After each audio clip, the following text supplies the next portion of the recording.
Welcome, dreamers of the strange and seekers of the impossible, to a journey through dimensions both familiar and forbidden.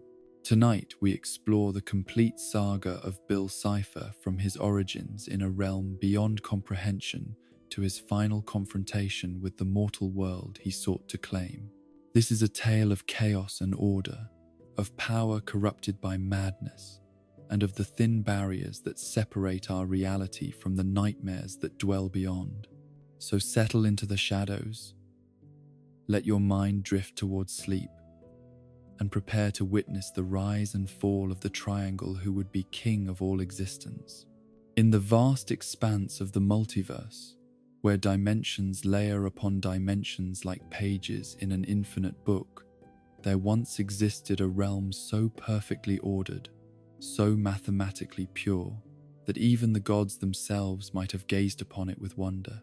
This was Euclidia, the second dimension, a world that existed as a single, flawless plane, where geometric beings lived in harmony with the fundamental laws of their existence. Imagine, if you can, a reality where depth simply does not exist, where every being, every structure, every thought itself was confined to the elegant simplicity of length and width alone. The inhabitants of this realm were shapes in the truest sense, circles that rolled with perfect precision across their planar world, squares that moved with mathematical certainty, triangles that cut through their existence with sharp, defined purpose. In Euclidia, there was no chaos, no deviation from the sublime order that governed all existence. Each shape knew its place in the grand geometric hierarchy, each being understood its role in maintaining the perfect balance that kept their worlds stable and predictable. The circles, with their infinite points of contact, served as the philosophers and diplomats, their endless curves representing the cyclical nature of wisdom and understanding. The squares, solid and reliable, formed the foundation of their society, their four equal sides symbolizing fairness, stability, and trustworthy governance. The triangles, with their sharp angles and decisive points, were the warriors and protectors of this mathematical paradise, their three sides representing the perfect balance between mind, body, and spirit that made them ideally suited for defending their realm against any theoretical chaos that might threaten their ordered existence. For eons beyond counting, this perfect system had maintained itself in flawless equilibrium. Generations of geometric beings had lived, learned, and passed their wisdom to their offspring, each new cohort more perfectly adapted to their two-dimensional existence than the last. The very concept of deviation, of difference, of anything that might disrupt their harmonious society was not merely discouraged. It was literally inconceivable to minds that had evolved in perfect mathematical harmony. Yet even in the most ordered of realities, even in dimensions where chaos seemed impossible by definition, the universe has a way of introducing variables that no equation can predict. Change, it seems, is the one constant that transcends dimensional boundaries, and in the depths of Euclidean perfection, change was preparing to manifest in the most unexpected and catastrophic way imaginable. The birth that would eventually doom all of Euclidia began like any other, with two triangular beings coming together in the sacred geometric ritual that their kind had performed for millennia uncounted. These were not unusual triangles by the standards of their society. Both were perfectly formed, their angles precise, their sides equal, their purpose in the grand design clear and unquestioned. But the offspring that emerged from their union was something that had never existed before in all the long history of their dimension. Where every triangle before had possessed the clean, simple perfection of three sides and three angles, this new being bore something that defied every law of Euclidean geometry. A single, staring eye that gazed with unsettling intelligence from the center of his triangular form. The eye was not merely an addition to his geometric structure, but seemed to be the very essence of his being, a window into depths that should not have existed in their perfectly flat world. It was yellow, that eye, and it burned with a light that seemed to come from somewhere beyond the boundaries of their two-dimensional existence, casting shadows in directions that had no names in their mathematical language. The other geometric beings who witnessed this birth recoiled in horror and confusion. Here was something that violated the very foundations of their reality, a shape that was simultaneously familiar and utterly alien, recognizable as one of their own, yet possessing characteristics that suggested the existence of realms beyond their comprehension. The young triangle, for he was indeed a triangle, despite his disturbing abnormality, was given a name that would echo through dimensions and across eons of suffering yet to come. They called him Bill, a simple designation that carried within it all the hopes his parents still harbored that he might somehow find a place in their ordered world, despite the strangeness that marked him as fundamentally different from everything they had ever known. From his earliest moments of consciousness, Bill Cipher was aware that he did not belong in the world of his birth. The other shapes moved through their existence with the serene confidence of beings perfectly adapted to their environment. But Bill found himself plagued by sensations and perceptions that had no equivalent in Euclidean experience. The eye that marked him as different was not merely a physical aberration, but a window into capabilities that terrified his fellow geometric beings. Through that unblinking orb, Bill could perceive things that existed beyond the flat plane of their reality. He spoke of concepts that had no meaning to minds that had evolved in perfect two-dimensional harmony. Concepts like up and down, like depth and volume, like spaces that extended in directions that simply did not exist in their mathematical paradise. When Bill tried to share these visions with others, when he attempted to describe the wonders he could perceive in what he called the third dimension, the response was always the same: fear, revulsion, and a desperate desire to silence the voice that spoke of impossibilities. His parents, who had once looked upon him with the love that all geometric beings felt for their offspring, began to regard him with a mixture of shame and terror.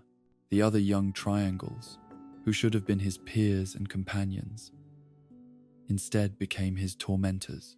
They formed perfect formations that excluded him, created geometric patterns that had no place for his aberrant eye, and whispered among themselves about the wrongness that emanated from his very existence. The educational institutions of Euclidia, those perfect schools where young shapes learned to calculate their place in the grand design, became prisons of isolation for Bill. His teachers, confronted with a student who could perceive mathematical truths that contradicted the fundamental assumptions of their reality, responded not with curiosity, but with attempts to correct his deviant thinking. They tried to train him to ignore the visions that came through his eye, to focus only on the pure, clean mathematics of their two-dimensional existence. They assigned him exercises designed to reinforce Euclidean thinking, problems that would theoretically help him integrate into their society by suppressing the aspects of his nature that made him different. But suppression of truth, no matter how well-intentioned, has a way of creating pressure that must eventually find release. The more Bill was forced to deny what he could see, the more isolated he became from the reality his peers shared. The more they tried to make him forget the third dimension, the more obsessed he became with understanding its mysteries. In the solitude that his difference imposed upon him, Bill began to develop philosophical frameworks that would have horrified his teachers had they been able to understand them. He reasoned that if he could perceive dimensions beyond those his people knew, then perhaps there were even greater realms beyond those infinite layers of reality that most beings were too limited to comprehend. He began to see his fellow Euclideans not as the perfect beings they believed themselves to be, but as prisoners trapped in a prison so complete they could not even recognize the bars. Their mathematical paradise, their ordered society, their harmonious existence, all of it was nothing more than a cage that prevented them from experiencing the true wonders that lay beyond their flat world. The eye that had marked him as different began to seem not like a curse but like a gift, a cosmic accident that had freed him from the limitations that bound every other being in his dimension. He was not the aberrant one. He began to believe they were the ones who were incomplete, trapped by their inability to see beyond the narrow confines of their geometric existence. As Bill grew from a young triangle into the equivalent of adolescence in Euclidean terms, his isolation deepened into something far more dangerous, a growing contempt for the very society that had rejected him. He watched his peers pursue their simple, predictable lives, following patterns that had been established eons before their birth, and he felt nothing but pity for their willful blindness. Yet beneath the pity lay something darker, a rage that burned with the intensity of that impossible eye, a fury at being rejected for possessing gifts that should have been celebrated rather than feared. They called him mad, they called him dangerous, they called him impossible, and perhaps they were right on all counts. But that only made him more determined to prove that their perfect world was nothing more than an illusion maintained by beings too afraid to embrace the chaos that true enlightenment demanded.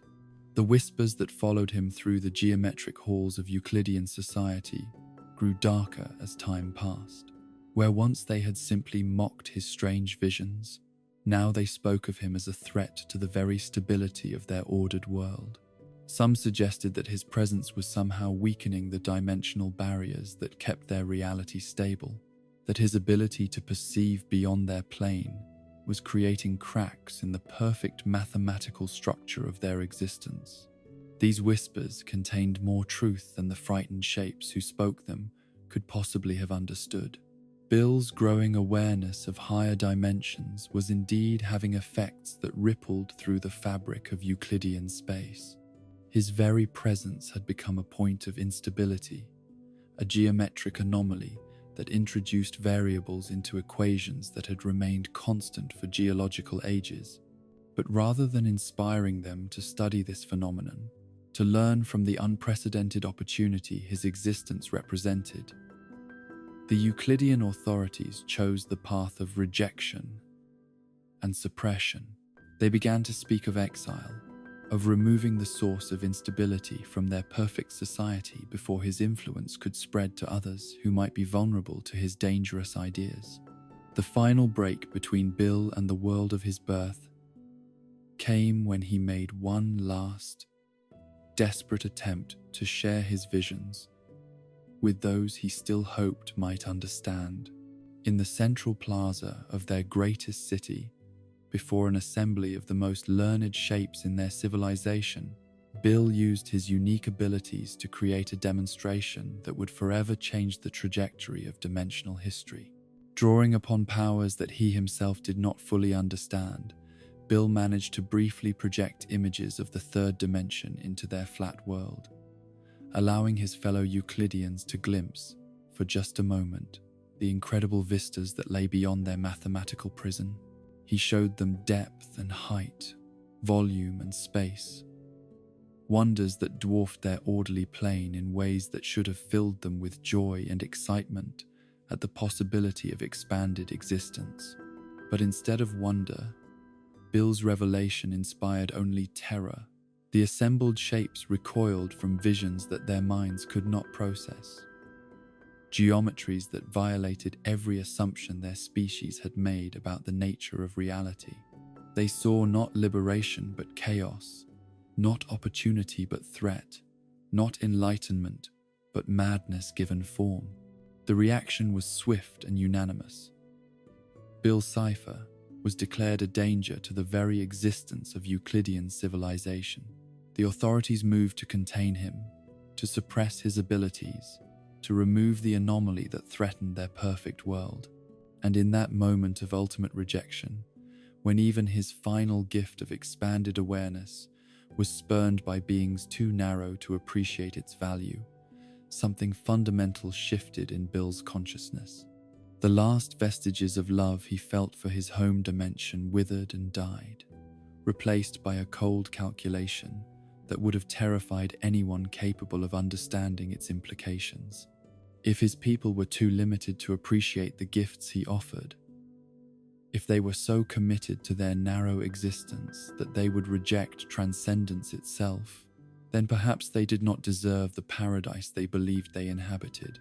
The triangle with the burning eye began to smile, an expression that should have been impossible for a geometric being, but which Bill accomplished through manipulations of dimensional space that bent the very rules of Euclidean existence. It was not a kind smile, nor a sad one, but something far more dangerous. The expression of a being who had finally decided to stop trying to save those who refused to be saved. The decision that would reshape the fundamental nature of reality itself came not in a moment of passionate rage, but in the cold, calculating silence of a mind that had finally abandoned all hope of redemption for those too blind to see the truth. Bill Cipher stood at the center of Euclidea's greatest plaza, surrounded by geometric beings who cowered in terror at the dimensional anomalies his very presence had begun to generate, and felt nothing but contempt for their willful ignorance. The authorities of his world moved with the mechanical precision that had always characterized Euclidean society, their formations perfect, their intentions clear. They would contain him, they declared, remove the source of instability that threatened their mathematical paradise.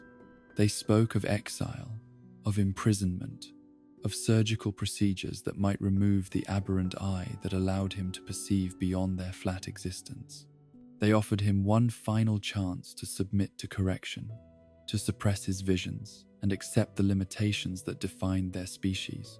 Bill's response was a laugh that should have been impossible for a geometric being to produce, a sound that seemed to echo from dimensions beyond their comprehension.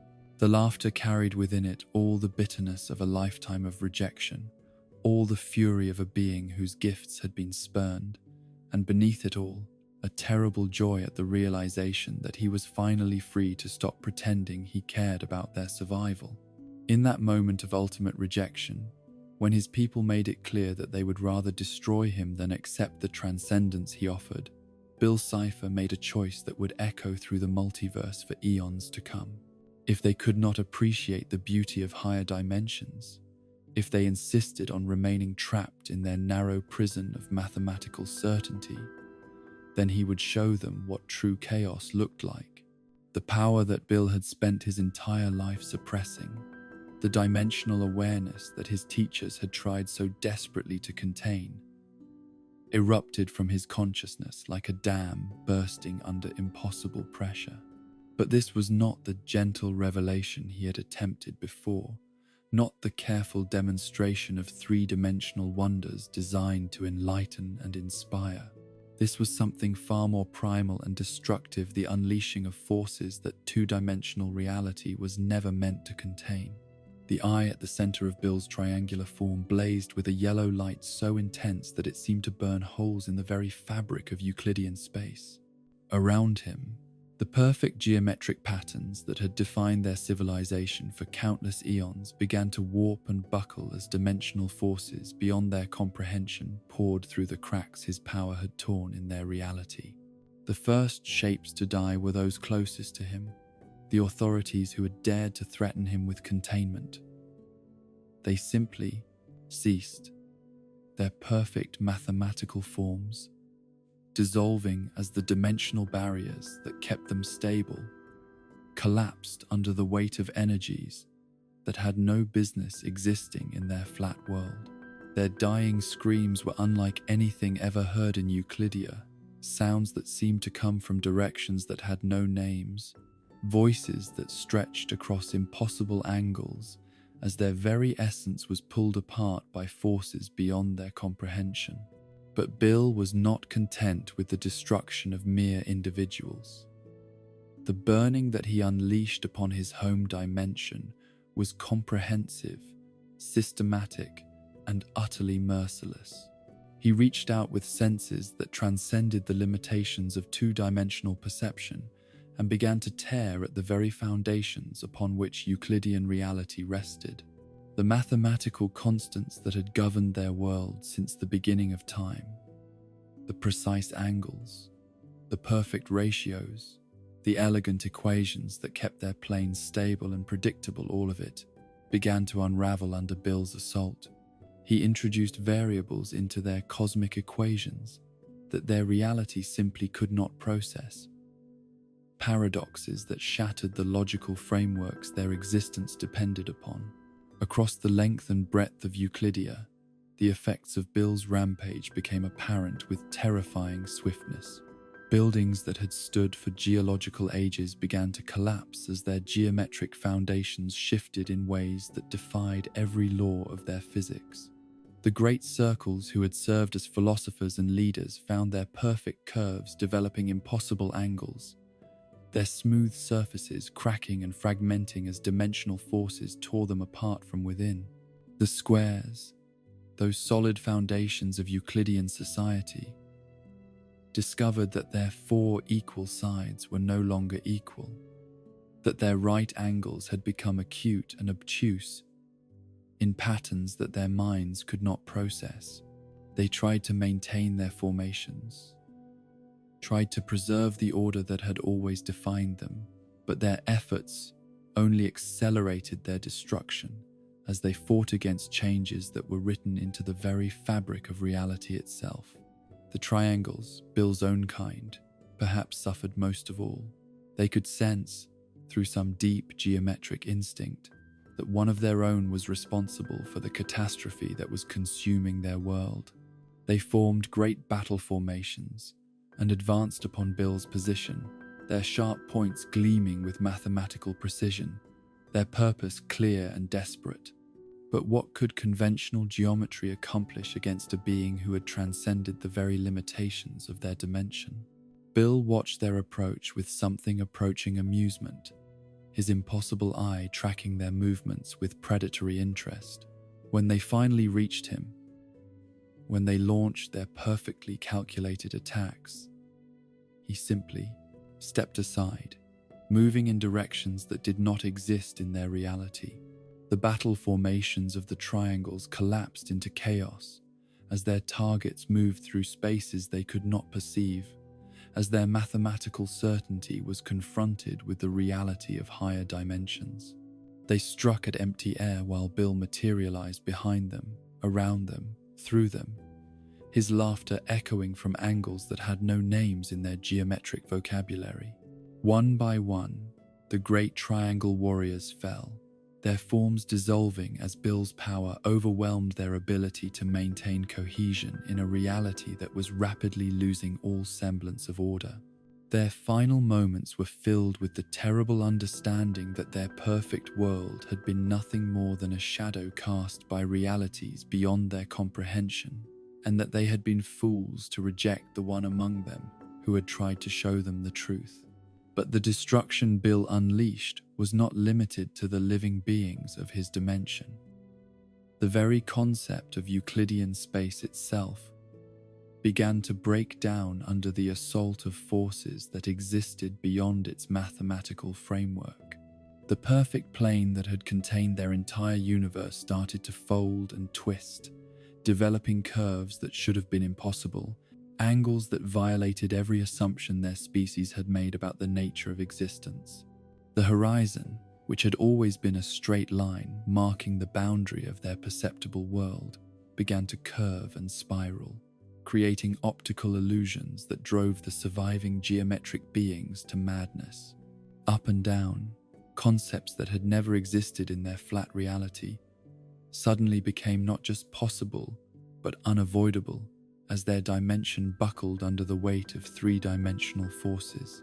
Colors that had no names in their language began to appear in the burning sky. hues that seemed to exist in spectrums beyond their ability to perceive.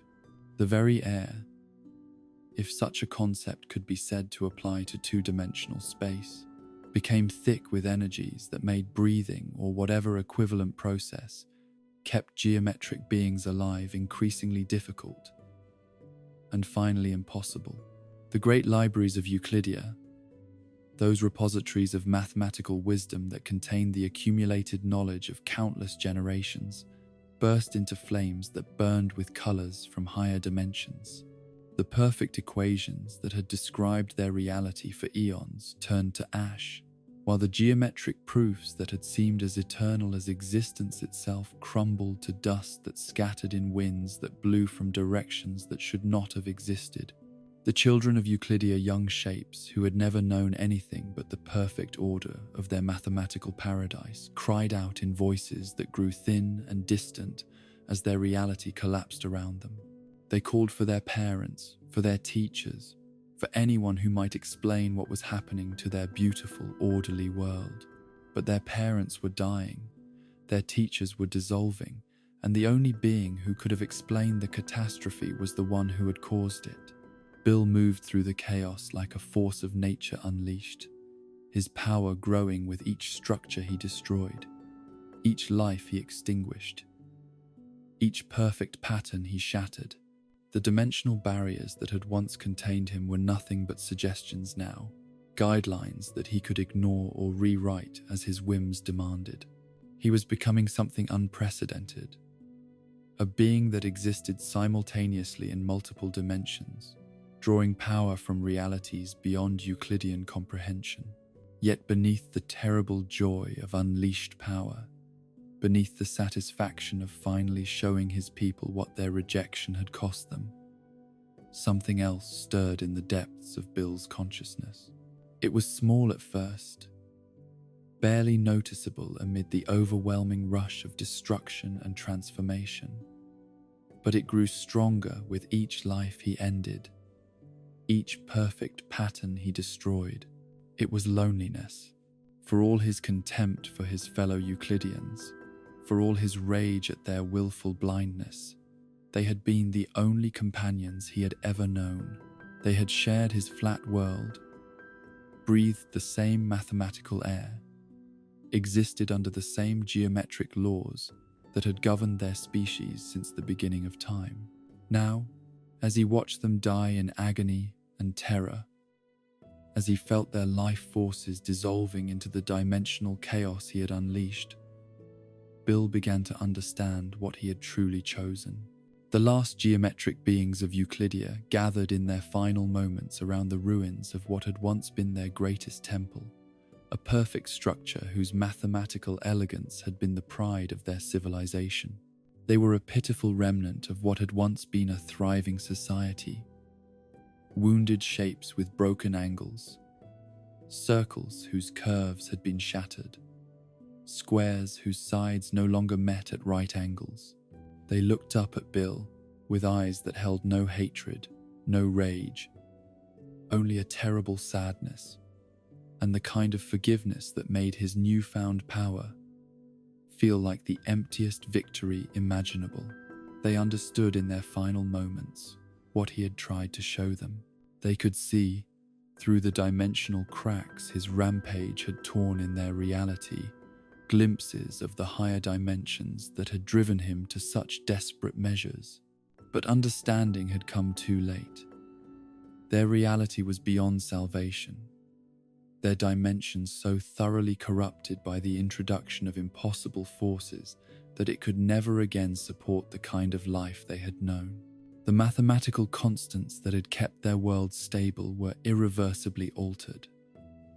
The geometric laws that had governed their existence rewritten in languages that their minds could not process. In their last moments, as the final foundations of Euclidean space collapsed beneath them, the survivors whispered Bill's name not as a curse but as a prayer, a desperate hope that perhaps, in some higher dimension, in some reality beyond their collapsing world, he might find the acceptance and understanding that their narrow society had been too limited to provide. But Bill was beyond hearing their forgiveness. beyond accepting their belated understanding. The power that flowed through him now was intoxicating, overwhelming, transformative in ways that left no room for regret or second thoughts. He had become something unprecedented, a being without a home dimension, a consciousness that existed across multiple layers of reality simultaneously, a force that could traverse the multiverse at will. As the last geometric being dissolved into dimensional static, as the final mathematical constant collapsed into chaos, as the perfect plane that had been Euclidia folded in on itself and disappeared into the space between realities, Bill Cipher stood alone in the void he had created. The burning yellow light of his eye cast impossible shadows in directions that had no names, illuminating an emptiness so complete that it seemed to mock the very concept of existence. For the first time in his life, Bill experienced true silence.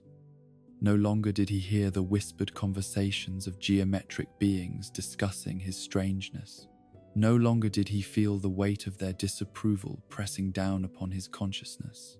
No longer was he surrounded by the mathematical certainty that had defined every moment of his existence since birth.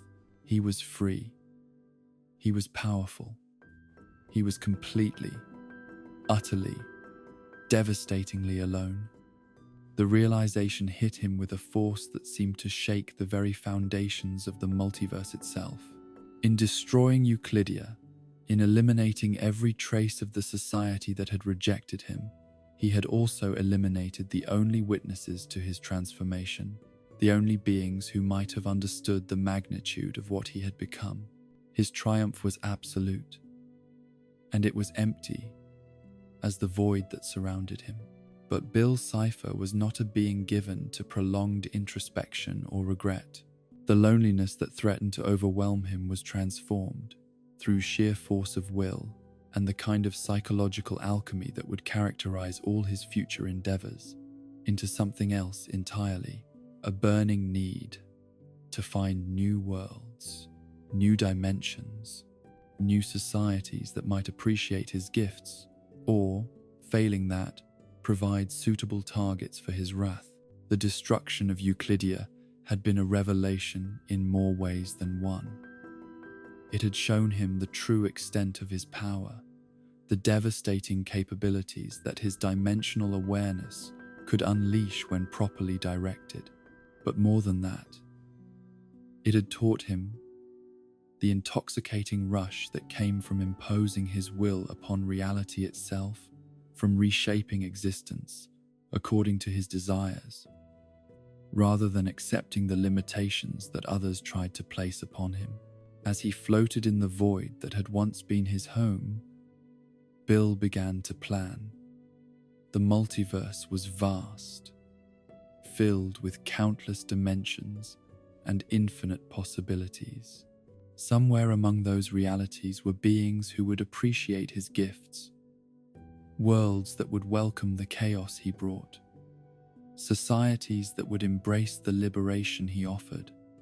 And if they did not, well, he had learned how to deal with those who were too narrow-minded to accept transcendence. The eye at the center of his triangular form began to glow with renewed intensity as Bill Cipher prepared to leave the ruins of his birth world behind forever. He had burned his first dimension, but he would not make the mistake of destroying every world he encountered.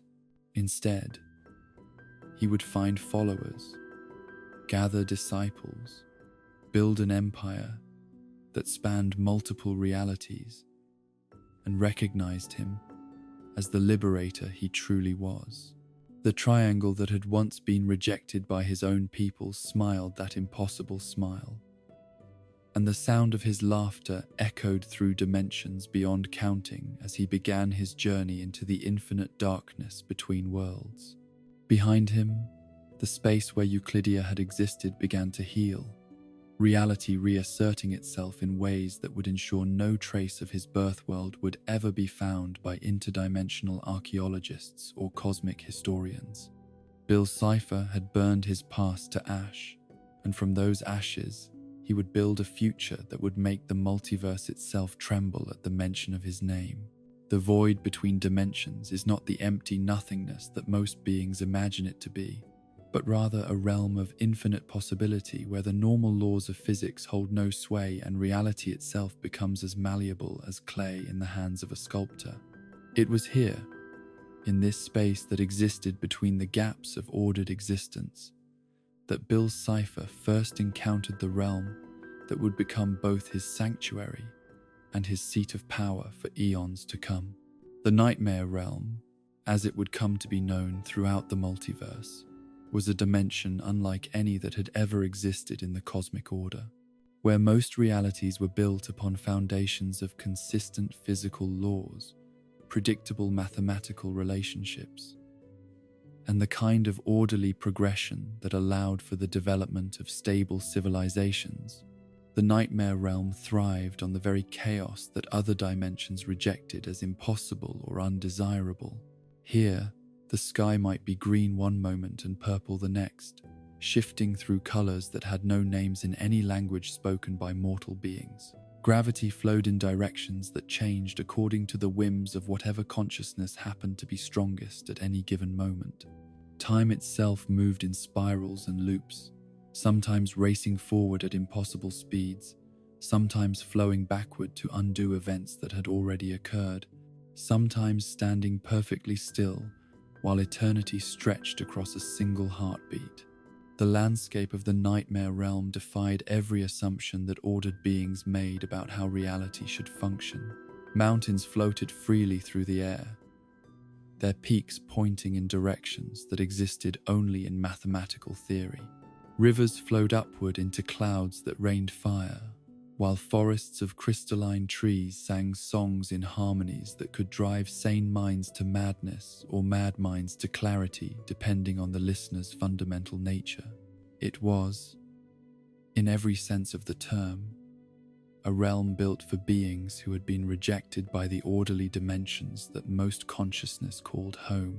The very air seemed to whisper welcome to those who had been cast out, who had been deemed too chaotic, too unpredictable, too dangerous for the structured societies that dominated most of existence. For Bill, floating through this impossible landscape with his eye burning like a yellow star against the ever-shifting backdrop of controlled chaos, the Nightmare Realm felt like coming home for the first time in his existence. Here were no geometric beings demanding that he suppress his visions, no authorities insisting that he conform to limitations that his nature transcended. Here, his ability to perceive and manipulate multiple dimensions simultaneously was not an aberration but an advantage, not a curse, but a gift that marked him as something special.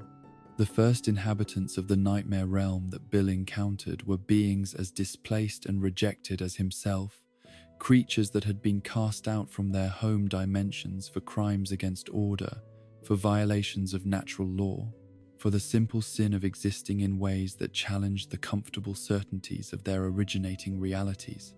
There was Pyronica, a being of living flame whose very existence violated the thermal dynamics that governed most dimensions, her form shifting between states of matter in patterns that would have been impossible anywhere else but seemed perfectly natural in the Nightmare Realm.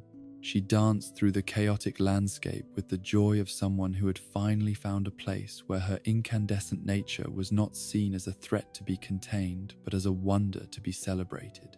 Kryptos, the living symbol whose geometric form bore some resemblance to Bill's own triangular nature, moved through the realm's twisted mathematics with the confidence of a being who understood that in a place where logic was optional, his apparently simple structure concealed depths of complexity that could reshape reality itself. He spoke in languages that existed only in the spaces between thoughts, communicating concepts that had no equivalent in the ordered dimensions from which they had all fled.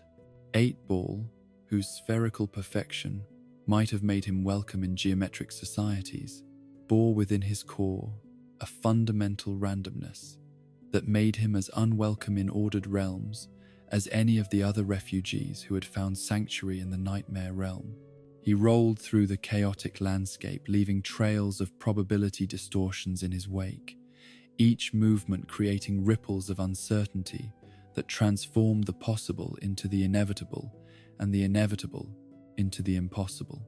These beings, and others like them, had been wandering the nightmare realm for subjective eternities, forming loose alliances and temporary partnerships, but never achieving the kind of unified purpose that might allow them to project their power beyond the boundaries of their chaotic sanctuary. They were refugees, survivors, the displaced and the discarded, but they lacked the vision and the will to transform their exile into empire. Bill's arrival changed everything. From the moment he manifested in their realm, his presence seemed to ignite something in the chaotic energies that surrounded them. The very air began to resonate with possibilities that none of them had previously imagined, while the landscape itself seemed to reshape itself around his consciousness, creating formations that spoke to ambitions far grander than mere survival. The other inhabitants of the nightmare realm recognized immediately that this newcomer was different from themselves in fundamental ways. Where they had been cast out from their home dimensions for specific violations of order, Bill carried within himself the essence of an entire reality that he had personally destroyed. Where they had fled from societies that rejected them, he had eliminated the society that dared to limit his potential. But more than his history of destruction, what marked Bill as unique was his refusal to see their exile as an ending. The other refugees of the nightmare realm had accepted their banishment as a kind of death, a cessation of meaningful existence that left them free to indulge in chaos, but unable to project their will upon the ordered dimensions that had rejected them. Bill, however, looked upon their situation not as defeat but as opportunity, not as exile but as the foundation upon which something unprecedented could be built. In his first address to the gathered beings of the nightmare realm, delivered from a throne of crystallized chaos that had spontaneously formed beneath him as he spoke, Bill laid out a vision that transformed their understanding of what their existence could mean. They were not, he declared, the rejects and failures that the ordered dimensions believed them to be. They were the vanguard of a new kind of existence, beings who had transcended the limitations that kept other consciousness trapped in narrow, predictable patterns. The ordered dimensions, with their stable physical laws and their comfortable certainties, were prisons that kept their inhabitants from realizing their true potential.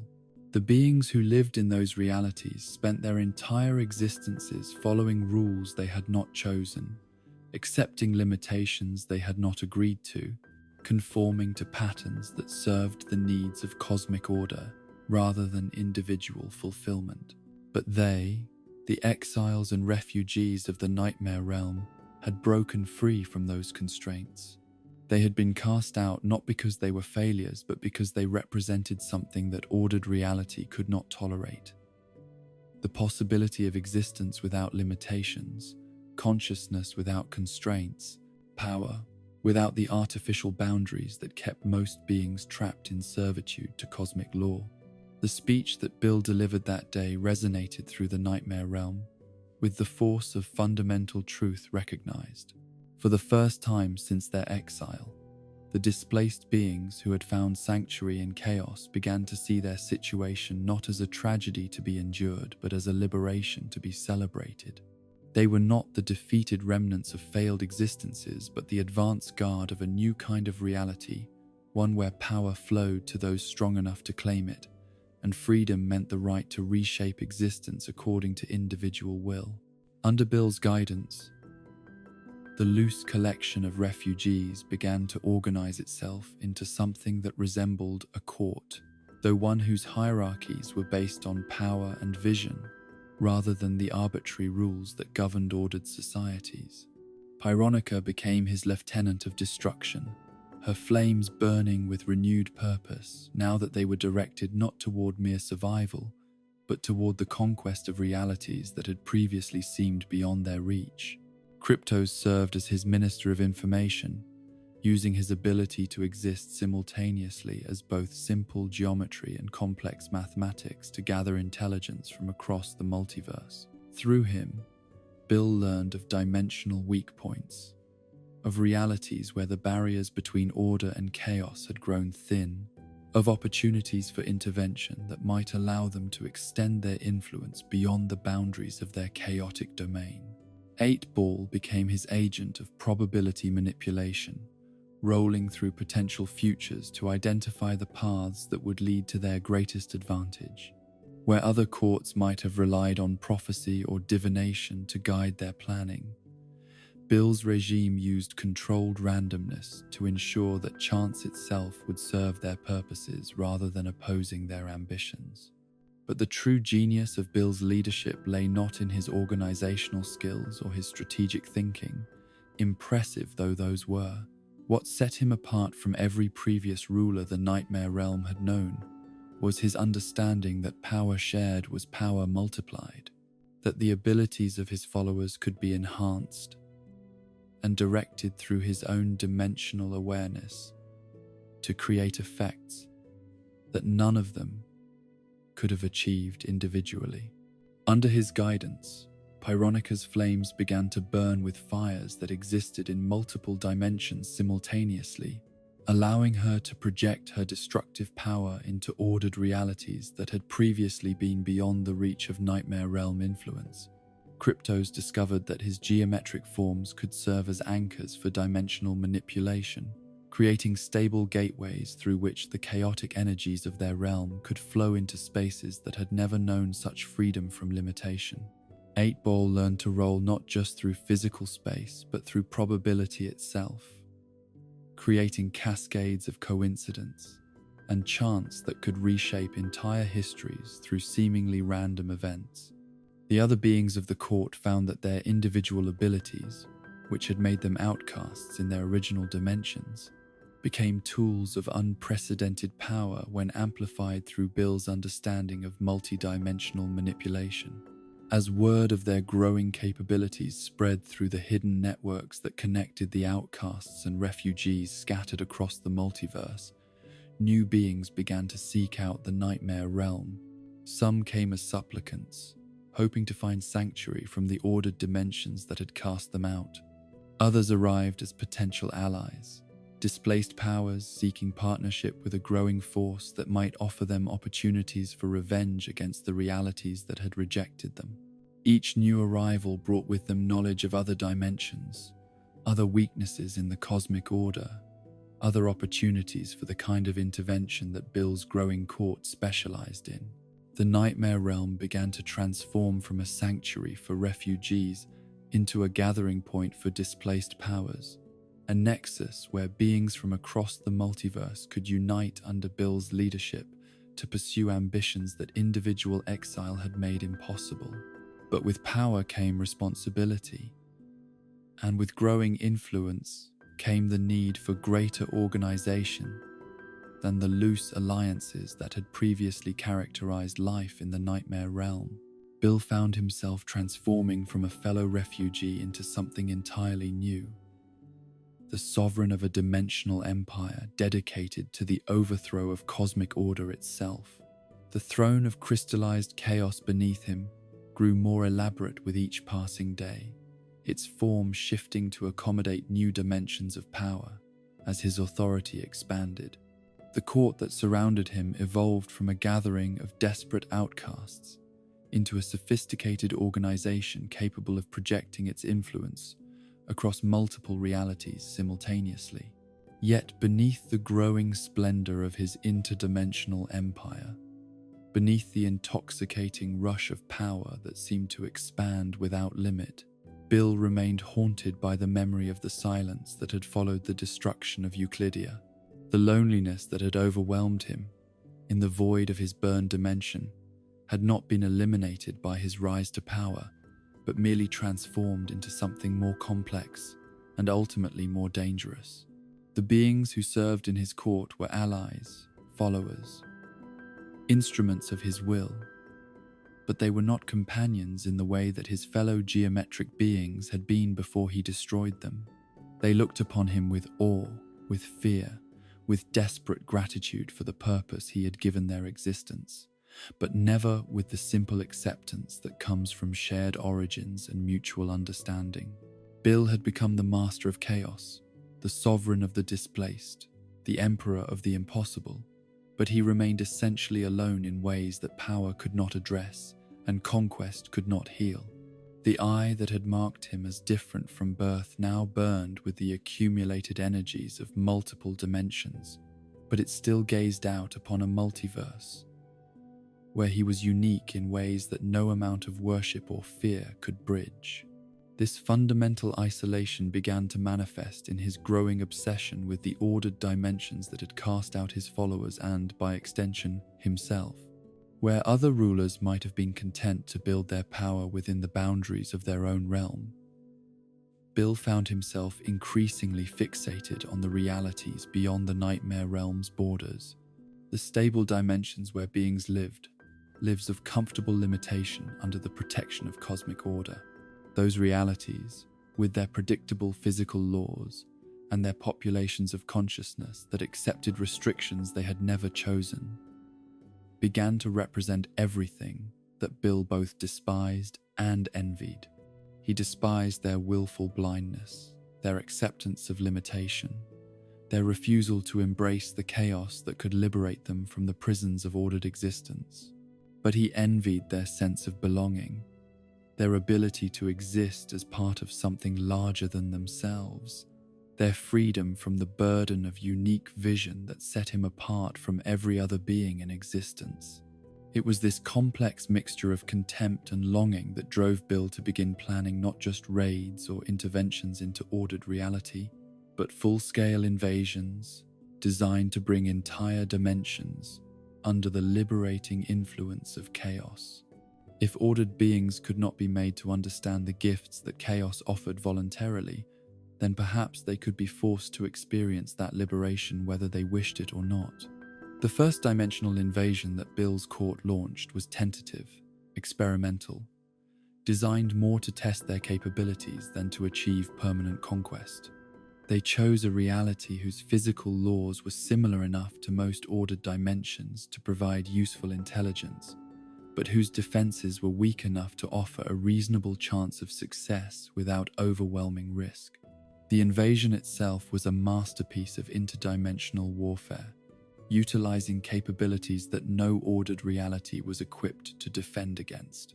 Pyronica's multidimensional flames burned through their dimensional barriers as if they were paper, while Cryptos created geometric paradoxes that paralyzed their defensive systems. 8-Ball rolled probability cascades that turned their military responses into chaotic disasters, while other members of the court deployed abilities that the invaded dimension's consciousness had no frameworks for understanding or resisting. Within days, the targeted reality had been transformed from a stable, predictable existence into something that more closely resembled the nightmare realm itself. Physical laws became suggestions rather than rules. Gravity flowed in patterns determined by emotional states rather than mass and distance, and the sky filled with colors that existed only in the spaces between thoughts. The response of the invaded dimension's inhabitants was everything that Bill had expected and everything that confirmed his growing philosophy about the relationship between order and chaos. Rather than embracing the liberation from limitation that his forces had brought them, rather than celebrating their freedom from the arbitrary rules that had previously constrained their existence, they reacted with terror and desperate attempts to restore the very limitations that had kept them imprisoned. They gathered in groups and begged for the return of their predictable physical laws. They wept for the loss of their stable geometry and their reliable cause and effect relationships. They treated the expansion of their possible experiences as a catastrophe rather than a gift, their liberation as a curse rather than a blessing. Bill watched their reactions from his throne of crystallized chaos with emotions that mixed disappointment with a kind of vindicated superiority. These beings were exactly as limited and self-defeating as he had suspected they would be. They had been given the opportunity to transcend the boundaries that kept them trapped in narrow existence, and they had responded by mourning the loss of their chains. Yet their rejection of liberation only strengthened his resolve to continue the work he had begun. If ordered beings could not recognize the gifts that chaos offered when those gifts were presented gently, then perhaps they needed to experience those benefits more comprehensively. Perhaps the problem was not with chaos itself, but with his methods of introduction, his willingness to allow the liberated beings to retain enough of their original perspective to resist the changes he was bringing to their reality. The next dimensional invasion was more thorough, more permanent, more designed to ensure that the beings they liberated would have no choice but to adapt to their new existence, rather than clinging to memories of their previous limitations. Bill's forces spent months preparing the assault, studying the target dimension's weaknesses, identifying the key pressure points where chaos could be introduced most effectively. When the invasion finally began, it was not the quick strike that had characterized their first attempt, but a gradual transformation that reshaped the target reality so completely that its original inhabitants could barely remember what their existence had been like before the intervention began. Their physical laws were not simply suspended, but replaced with alternatives that made their previous limitations seem like distant nightmares. The results were more satisfying from Bill's perspective, but they also revealed something troubling about the nature of the liberation he was attempting to provide. The beings who were successfully transformed by the invasion lost not only their attachment to ordered existence, but also much of what had made them unique individuals in the first place. They became, in effect, extensions of the nightmare realm's chaotic nature, rather than independent consciousness that had chosen to embrace that chaos. This pattern repeated itself across multiple invasions, multiple dimensions, multiple attempts to bring the liberation of chaos to realities that had never known existence without limitation. Each success added to Bill's growing empire. Each victory demonstrated the expanding power of his interdimensional court, but each conquest also revealed the fundamental paradox that lay at the heart of his entire enterprise.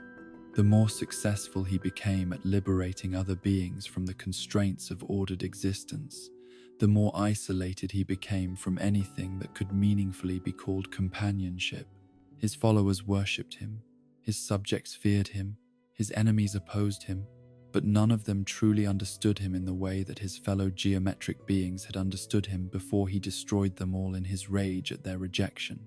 Bill's Cipher had become the undisputed master of the nightmare realm, the sovereign of chaos, the emperor of the impossible, but he remained as alone as he had been in the void that followed Euclidea's destruction. Power, he was learning, was a poor substitute for belonging, and conquest could not fill the emptiness that came from being the only one of his kind in all the infinite expanse of the multiverse. In the vast catalogue of dimensions that comprise the infinite multiverse, Earth occupied a position that was both utterly ordinary and remarkably unique. Ordinary, in that it was simply another world where conscious beings had evolved to create societies, to build civilizations, to dream of possibilities beyond their immediate experience. Unique in that the particular combination of physical laws, dimensional stability, and conscious complexity that characterized this third rock from its yellow star created opportunities for interdimensional manipulation that existed nowhere else in quite the same configuration.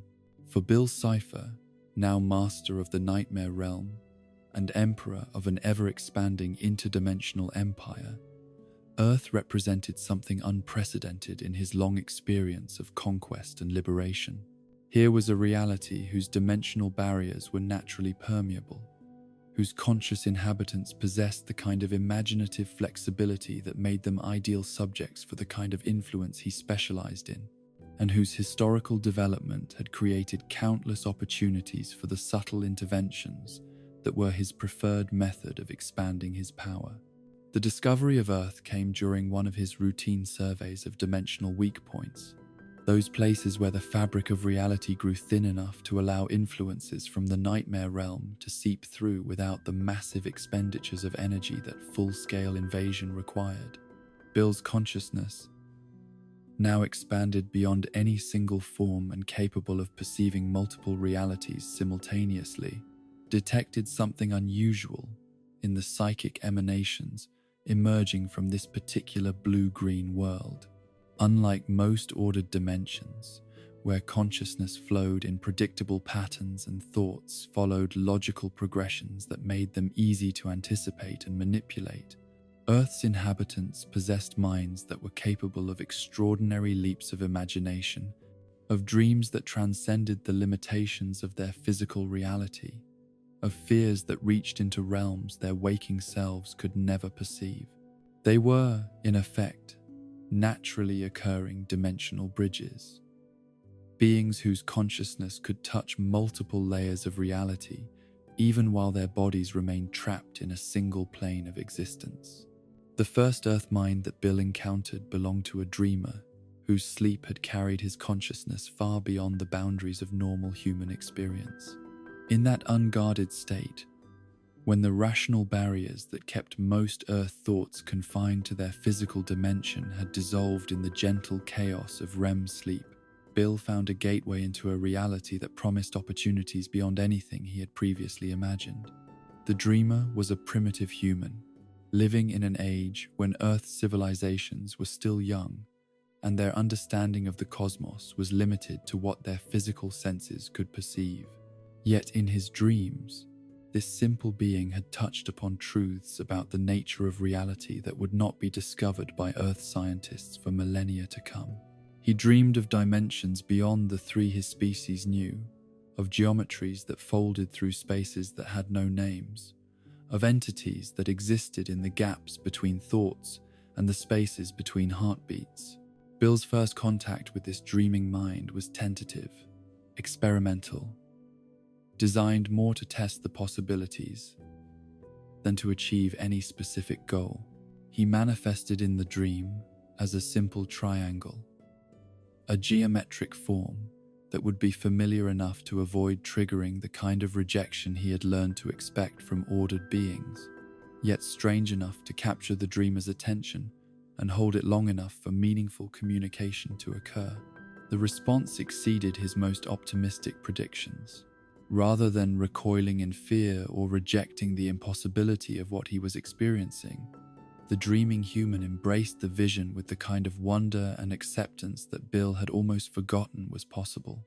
The dreamer listened with rapt attention as Bill spoke of dimensions beyond the physical, of powers that transcended the limitations of mortal existence, of possibilities that lay just beyond the reach of normal perception. When the human awoke, he carried with him memories of the encounter that would shape the rest of his brief existence. He spoke to his tribe of the great triangle that had visited his dreams, of the wisdom it had shared, of the promises it had made about realms beyond the world they knew. His words inspired first fascination, then worship, then the kind of organized devotion that would become one of Bill's most effective tools for expanding his influence on Earth. This initial success revealed the true potential that Earth represented for Bill's expanding empire. Unlike the beings of other dimensions he had encountered, humans possessed a remarkable capacity for belief that could literally reshape their perception of reality. When they accepted the existence of something beyond their normal experience, their faith became a kind of doorway through which Bill's influence could flow into their physical dimension. More importantly, humans had developed complex systems for sharing and preserving their beliefs across generations. Their religions, their mythologies, their cultural traditions created networks through which Bill's influence could spread far beyond the individual minds he directly contacted. A single dream encounter could become a founding vision that shaped entire civilizations, creating patterns of worship and devotion that would serve his purposes for millennia to come. The early years of Bill's involvement with Earth were characterized by careful experimentation and gradual expansion of influence. He learned to modulate his manifestations to match the cultural context of different human societies, appearing as a symbol of divine wisdom to some, a bringer of forbidden knowledge to others, always adapting his approach to maximize the likelihood of acceptance and minimize the risk of rejection. In the desert lands where nomadic tribes wandered beneath star-filled skies, Bill appeared in dreams as a celestial navigator, a triangular constellation that could guide travelers through dimensions as well as across physical terrain. The tribal shamans who received these visions interpreted them as messages from the gods themselves, incorporating Bill's geometric form into their sacred ceremonies and passing down traditions that would influence human consciousness for thousands of years. In the lush river valleys where agriculture had given birth to the first great civilizations, Bill manifested as a symbol of architectural wisdom, inspiring the construction of pyramids and ziggurats whose geometric perfection served as both monuments to his glory and focal points for dimensional manipulation. The priest kings who oversaw these massive construction projects understood, on some level, that they were building more than mere tombs or temples. They were creating permanent doorways through which their patron deity could project his influence into the physical world. The civilization that would later be known as Atlantis represented perhaps Bill's most ambitious early experiment in large-scale human manipulation. Here, he had found a society whose natural development had created the perfect conditions for the kind of comprehensive transformation he had previously only achieved through direct invasion. The Atlanteans possessed both advanced technology and sophisticated understanding of dimensional theory, making them ideal subjects for more complex forms of interdimensional cooperation. Bill's relationship with Atlantis began, as most of his Earth encounters did, through dreams and visions experienced by the civilization's most sensitive individuals. But unlike his other early interventions, which had remained largely confined to the realm of religious experience, his influence on Atlantis gradually expanded to encompass their scientific and technological development as well. The Atlantean philosophers who first encountered Bill in their meditative trances recognized him not as a god to be worshipped, but as a teacher to be learned from, a being whose understanding of dimensional mechanics could help them advance their own theoretical frameworks. This intellectual approach to their relationship created opportunities for the kind of detailed knowledge transfer that had been impossible in his dealings with more primitive human societies. Under Bill's guidance, Atlantean scientists developed technologies that allowed them to harness energies from multiple dimensions simultaneously to create architectural structures that existed partially outside normal space-time, to establish communication networks that operated through layers of reality that their physical instruments could not detect. Their cities became showcase examples of what human civilization could achieve when it embraced the kind of interdimensional awareness that Bill represented. The success of the Atlantean experiment exceeded even Bill's expectations, but it also revealed certain limitations and dangers that he had not previously understood. The humans he influenced were remarkably adaptable and creative, capable of taking his teachings in directions he had never anticipated. But they were also inherently unstable in ways that made long-term cooperation difficult to maintain. The same imaginative flexibility that made humans such excellent subjects for dimensional manipulation also made them unpredictable, prone to sudden shifts in loyalty and understanding that could transform allies into enemies with little warning. The Atlanteans, despite benefiting enormously from Bill's teachings, eventually began to question the wisdom of their interdimensional partnership, to worry about the long-term consequences of the changes they were making to their reality. The end of Atlantis came not through external conquest or natural disaster, but through a deliberate decision by the civilization's leaders to sever their connection with Bill and return to a more conventional form of existence. They used the very technologies he had helped them develop to create barriers that would prevent his influence from reaching their dimension, sacrificing their advanced capabilities in exchange for what they believed would be greater security and independence. Bill's response to this betrayal was swift and comprehensive.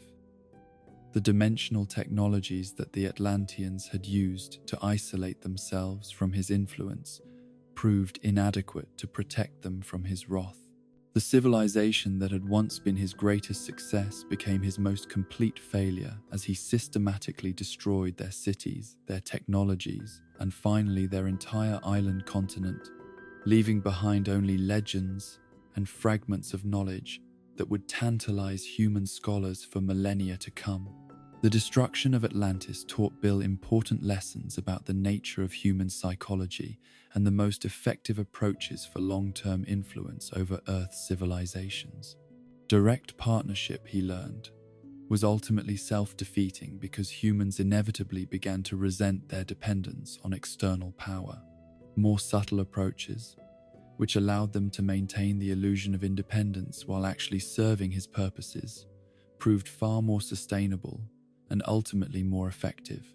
In the centuries that followed the Atlantean catastrophe, Bill refined his techniques for human manipulation, developing approaches that were more sophisticated, more patient, and more likely to achieve lasting results. Rather than appearing as an obvious supernatural entity offering forbidden knowledge, he learned to work through existing human institutions and belief systems, subtly altering their development in directions that served his purposes, without making his influence obvious even to those he was manipulating. The Egyptian civilization provided an ideal laboratory for testing these new approaches. Here, Bill found a culture that had already developed sophisticated religious and architectural traditions, complex governmental structures, and the kind of centralized authority that made large-scale influence campaigns practical. Rather than introducing entirely new concepts, he worked to gradually alter existing Egyptian beliefs and practices, steering their development toward configurations that would serve his interdimensional ambitions. The Great Pyramids that rose from the Egyptian desert were monuments to Bill's refined approach to human manipulation. Unlike the Atlantean structures, which had been obviously supernatural in their capabilities, the pyramids appeared to be conventional architectural achievements that happened to incorporate certain geometric principles that enhanced their effectiveness as dimensional focal points. The pharaohs who ordered their construction believed they were building tombs that would ensure their journey to the afterlife, never suspecting that they were actually creating permanent gateways through which Bill could project his influence across multiple timelines simultaneously. The mathematical precision that characterized Egyptian architecture, the complex astronomical alignments that governed their construction, the intricate symbolic systems that decorated their surfaces, all of these elements served Bill's purposes while appearing to be natural developments of human ingenuity and religious devotion. The priests who preserved these traditions passed down knowledge that they did not fully understand, maintaining practices that served interdimensional purposes they could not perceive. This pattern of subtle influence repeated itself across numerous human civilizations throughout Earth's ancient period. In Mesopotamia, Bill's guidance shaped the development of writing systems that incorporated dimensional symbols disguised as decorative elements. In the Americas, his influence could be seen in the astronomical knowledge that guided Mayan calendar systems and the geometric principles that governed Incan architecture. In Asia, His presence manifested in philosophical traditions that spoke of multiple layers of reality and meditation practices that could thin the barriers between dimensions. Each intervention was carefully calibrated to appear as a natural development of human cultural evolution, while actually serving Bill's long-term strategy for dimensional expansion. He learned to work through prophets and visionaries, who never understood the true source of their inspiration, through scholars and architects who believed their insights came from human genius rather than interdimensional guidance, through rulers and priests who thought they were serving human gods rather than an entity whose nature transcended anything their mythologies had imagined. The cumulative effect of these influences was to create a global network of dimensional weak points, each one carefully disguised as a natural feature of human civilization, but actually serving as potential gateways through which Bill could project his power whenever circumstances required. Temples became focal points for dimensional manipulation. Religious festivals became opportunities for mass psychological influence, and sacred texts became instruction manuals for practices that their followers never understood were designed to serve interdimensional purposes. Yet, for all his successes in manipulating human development, Bill found that Earth presented unique challenges that he had not encountered in other dimensions. The humans he influenced were not the simple, predictable beings he had expected them to be based on his experience with other ordered realities. They possessed a remarkable capacity for independent thought that made long-term control difficult to maintain, a tendency towards skepticism that could undermine even the most carefully constructed influence campaigns, and an unpredictable creativity that sometimes led them in directions he had never anticipated. More troubling still was their capacity for genuine affection and loyalty toward each other, emotions that created bonds stronger than fear or ambition, and therefore more difficult for him to exploit. Unlike the beings of other dimensions, who could usually be manipulated through appeals to individual self-interest, humans frequently acted in ways that served the needs of their communities, even at considerable personal cost. This altruistic tendency made them resistant to certain forms of corruption, while simultaneously making them more valuable as allies when their loyalty could be earned rather than compelled. The loneliness that had haunted Bill since the destruction of Euclidia found a strange kind of relief in his interactions with human consciousness. Unlike his followers in the nightmare realm, who worshipped him from a distance that precluded genuine understanding, or his enemies in the ordered dimensions, who feared him too much to engage in meaningful communication, humans possessed the kind of complex psychology that made real connection theoretically possible.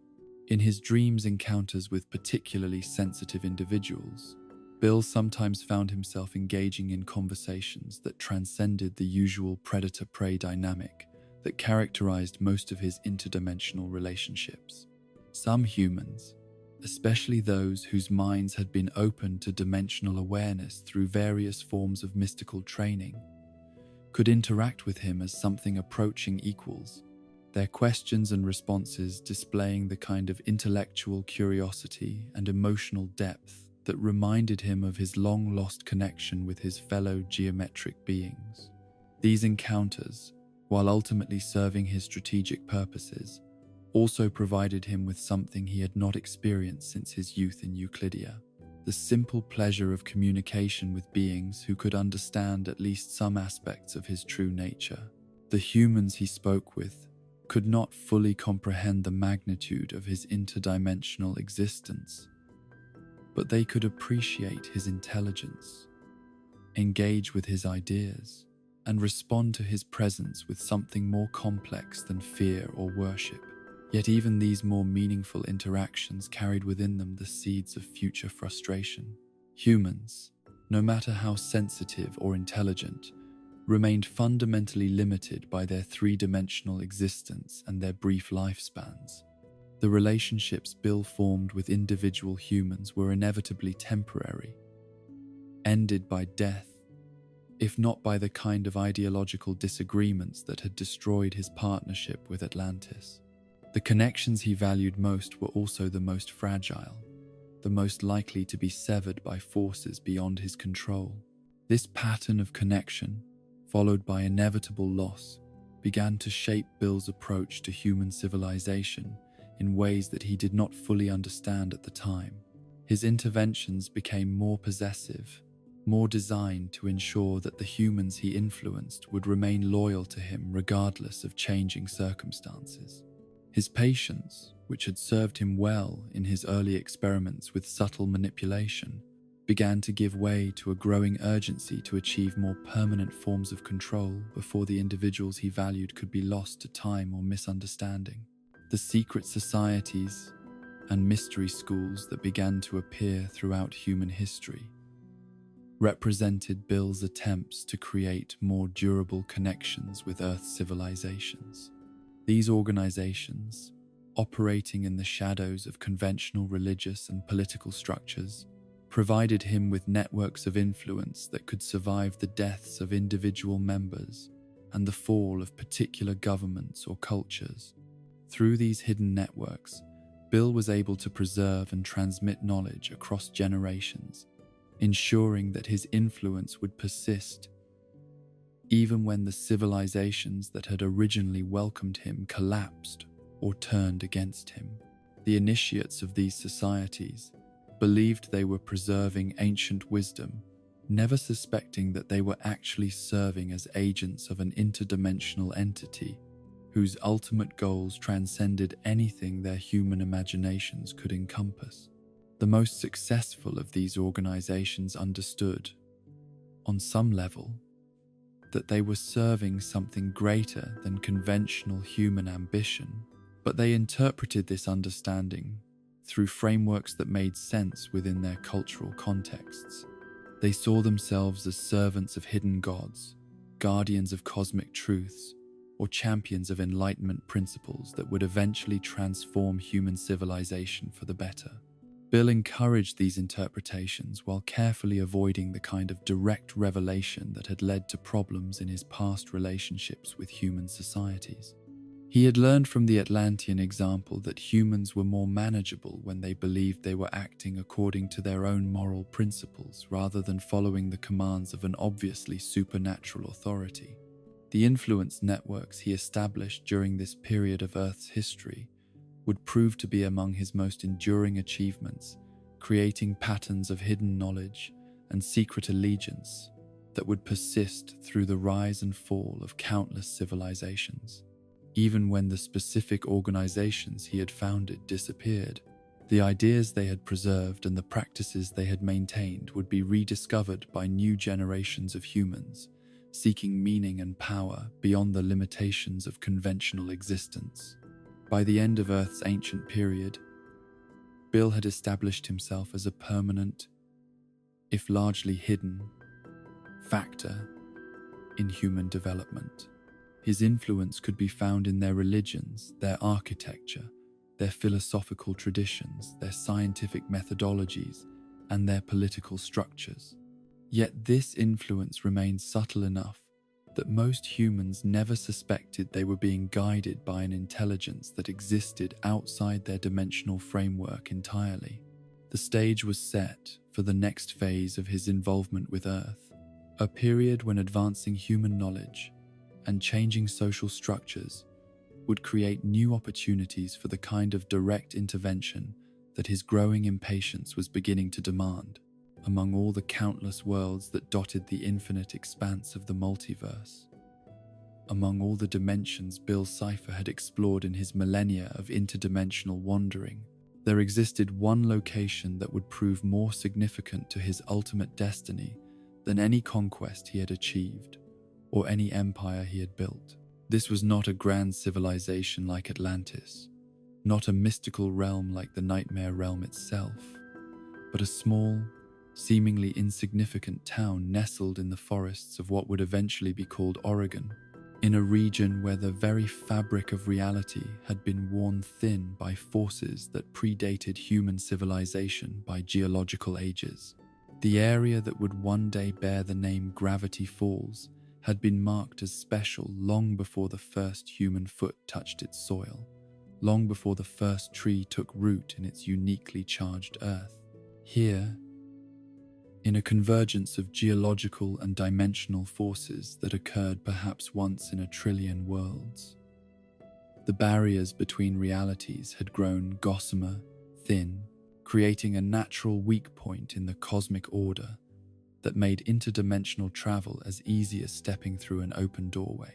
The indigenous peoples who first discovered this valley understood, through instincts honed by thousands of years of living close to the natural world, that this was a place where the impossible became commonplace, where the laws that governed ordinary existence held less sway than they did in other locations.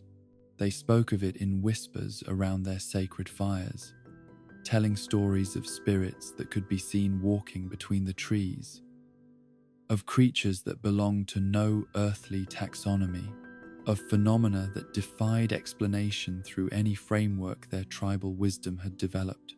These early inhabitants treated the valley with the kind of reverence that comes from recognizing power that transcends human comprehension. They established their settlements at respectful distances from the areas where the dimensional barriers were thinnest, venturing into those spaces only for the most sacred of ceremonies, when their shamans needed to commune with forces that existed beyond the normal boundaries of perception. The spirits they encountered in those liminal spaces were not malevolent, for the most part, but they were alien in ways that made communication difficult and understanding tenuous. Some appeared to be fragments of consciousness from dimensions where thought itself followed different rules, while others seemed to be echoes of events that had occurred in timelines that had never quite aligned with normal historical progression. Yet beneath the obviously supernatural phenomena that characterized the valley, beneath the visible manifestations of dimensional instability that the indigenous peoples could observe and catalogue, lay something far more significant, a natural configuration of space and time that created the perfect conditions for the kind of permanent dimensional gateway that Bill had been seeking throughout his long exile from ordered reality.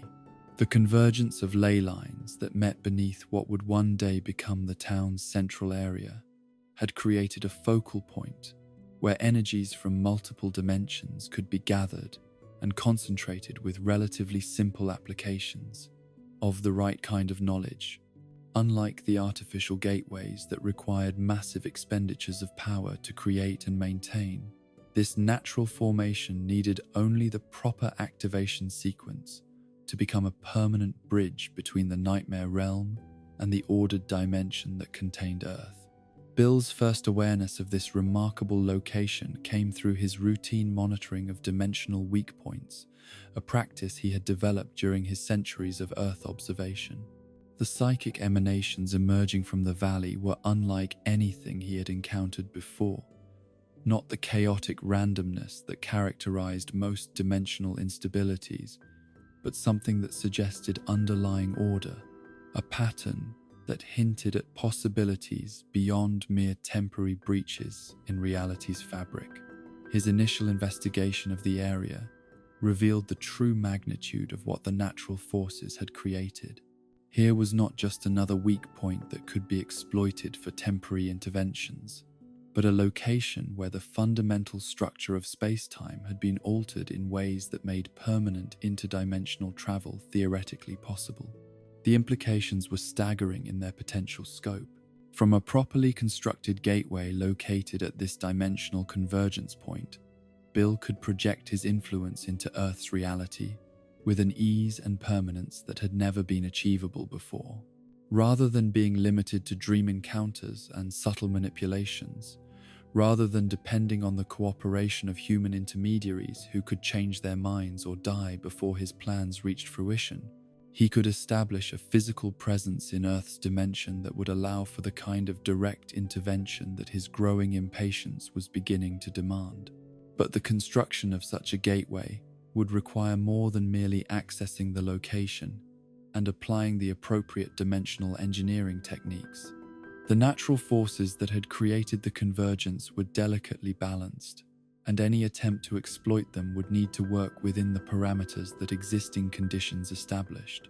More importantly, the creation of a permanent, interdimensional bridge would require the willing cooperation of beings who existed naturally within Earth's dimensional framework. This cooperation could not be compelled through the kinds of fear-based manipulation that Bill had used in other contexts, because the construction process itself required genuine understanding and voluntary participation. The human consciousness that would serve as the primary operator for such a gateway would need to possess both the technical knowledge necessary to understand dimensional engineering principles and the psychological flexibility necessary to work with entities whose nature transcended normal human experience. Finding such a partner would require patience and careful cultivation of exactly the right kind of relationship. But the potential rewards justified whatever investment of time and effort might be required. A permanent gateway at Gravity Falls would transform Bill's entire strategic position, giving him the kind of direct access to Earth's dimension that would make all his previous influence campaigns seem like mere preliminary exercises.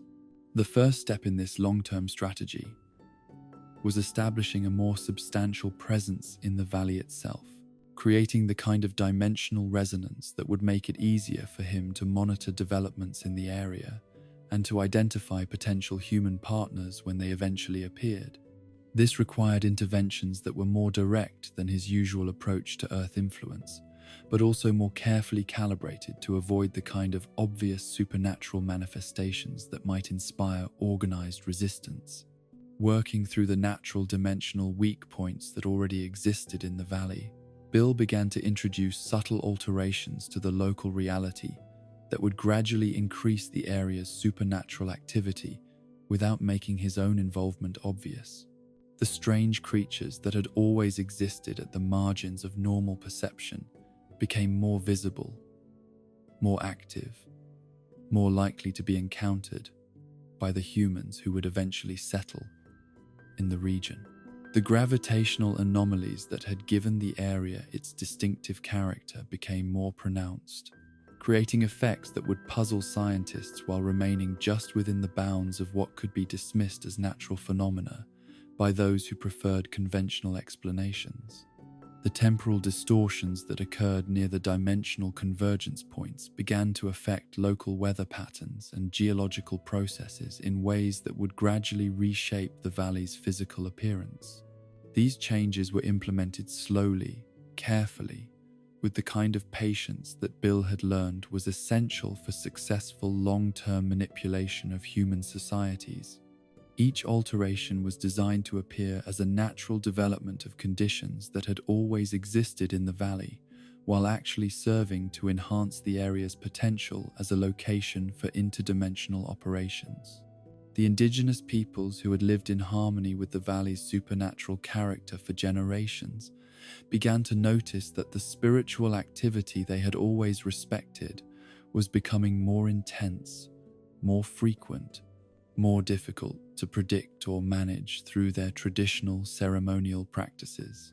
Some interpreted this as a sign that the spirits were becoming restless, perhaps in response to changes in the larger world that lay beyond their immediate territory.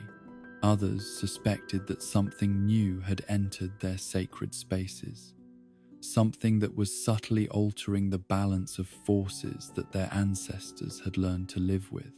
These more perceptive individuals began to withdraw their people from the areas where the changes were most pronounced, establishing new settlements further from the valley's center, while maintaining their traditional reverence for the location itself. The gradual withdrawal of the indigenous population created the conditions necessary for the next phase of Bill's strategy.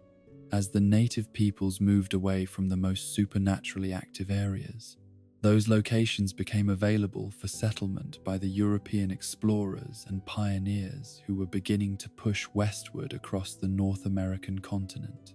These newcomers, lacking the indigenous people's deep understanding of the valley's true nature, were simultaneously more vulnerable to its supernatural influences and less equipped to recognize those influences as something that required caution or respect. Their cultural backgrounds had not prepared them for encounters with phenomena that their scientific and religious frameworks could not easily explain or categorize.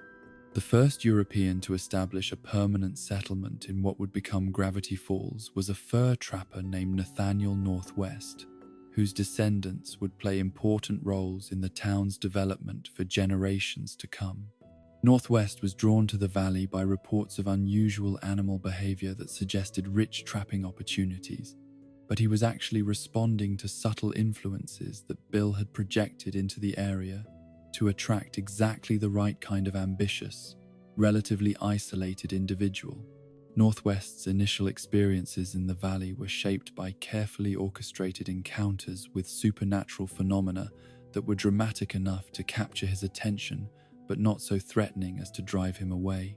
He found animal tracks that belonged to no species his extensive wilderness experience had taught him to recognize. He discovered clearings where the trees grew in perfect geometric patterns that seemed to have been arranged by some intelligence rather than developing through natural processes. Most significantly, he began to experience dreams that were unlike anything he had known before. Visions that seemed to offer glimpses of possibilities beyond his normal understanding.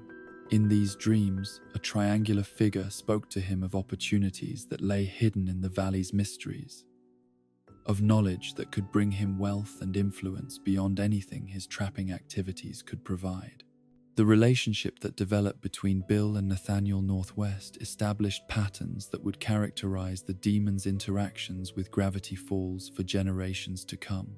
Rather than revealing his true nature or his ultimate goals, Bill presented himself as a helpful spirit of the wilderness, an entity whose interests aligned with those of the humans who were brave enough to make their homes in such an unusual location. Under Bill's subtle guidance, Northwest's small trapping camp gradually expanded into a more permanent settlement as other pioneers were drawn to the valley by the same combination of natural resources and supernatural curiosity that had attracted its first European inhabitant. Each new arrival was carefully evaluated for their potential usefulness to Bill's long-term plans, with those who showed particular promise receiving the kind of guidance that would ensure their success and influence within the growing community. The town that slowly grew around Northwest's original settlement developed characteristics that reflected both its unique supernatural environment and the subtle influences that Bill continued to project into the area.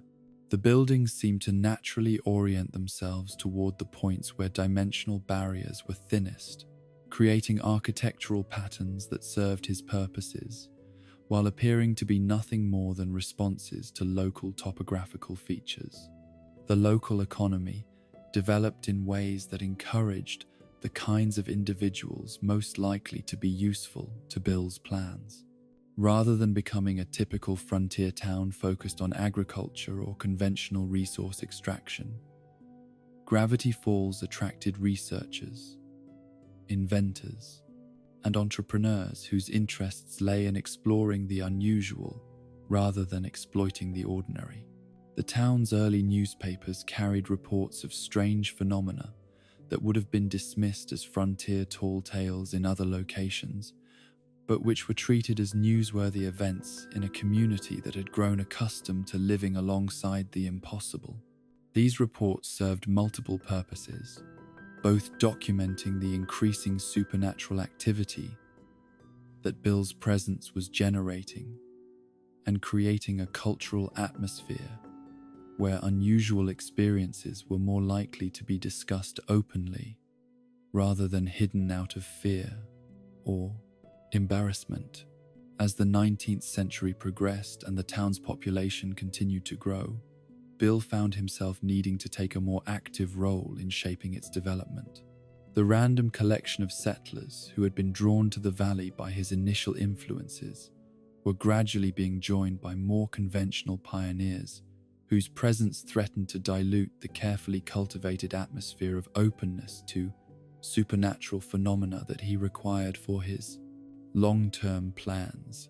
The solution came in the form of more direct intervention in the town's political and economic development, using his influence to ensure that leadership positions were filled by individuals who were either naturally sympathetic to unconventional ideas or who could be manipulated into supporting policies that served his purposes.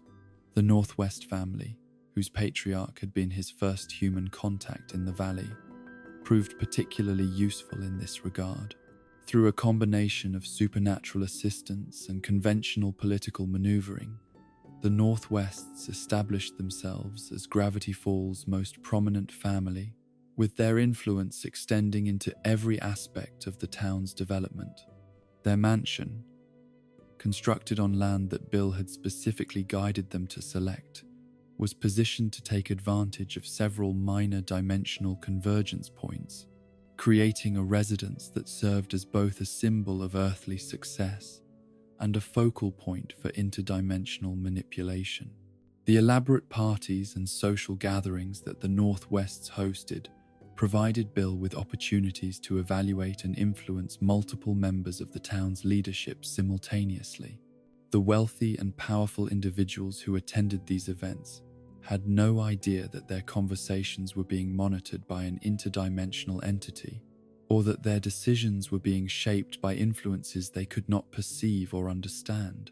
Through the Northwest family's social connections, Bill was able to extend his influence beyond Gravity Falls itself, reaching into the broader networks of commerce and politics that connected the small frontier town to the larger currents of American development. This expanded reach proved crucial as the country entered periods of rapid technological and social change that created new opportunities for the kinds of direct intervention he was planning. The American Civil War provided Bill with his first major opportunity to test the effectiveness of his Gravity Falls base of operations for large-scale influence campaigns.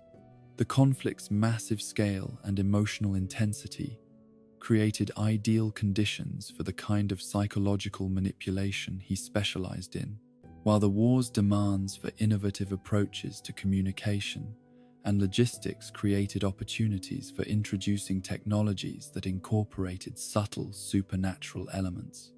Working through contacts he had cultivated in the town's growing merchant community, Bill arranged for Gravity Falls to serve as a supply point for certain specialized equipment that found its way to key positions within both Union and Confederate forces.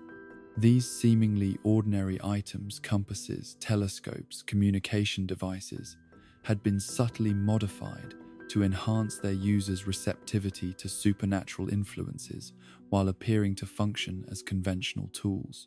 The intelligence gathered through these modified devices provided Bill with unprecedented insight into human military psychology and the ways that large-scale conflict could be manipulated to serve interdimensional purposes. More importantly, the success of this experimental program demonstrated that his Gravity Falls operation had reached a level of sophistication where it could support major influence campaigns without revealing the supernatural nature of its activities. The post-war period brought new challenges and opportunities as America entered an era of rapid industrialization and westward expansion.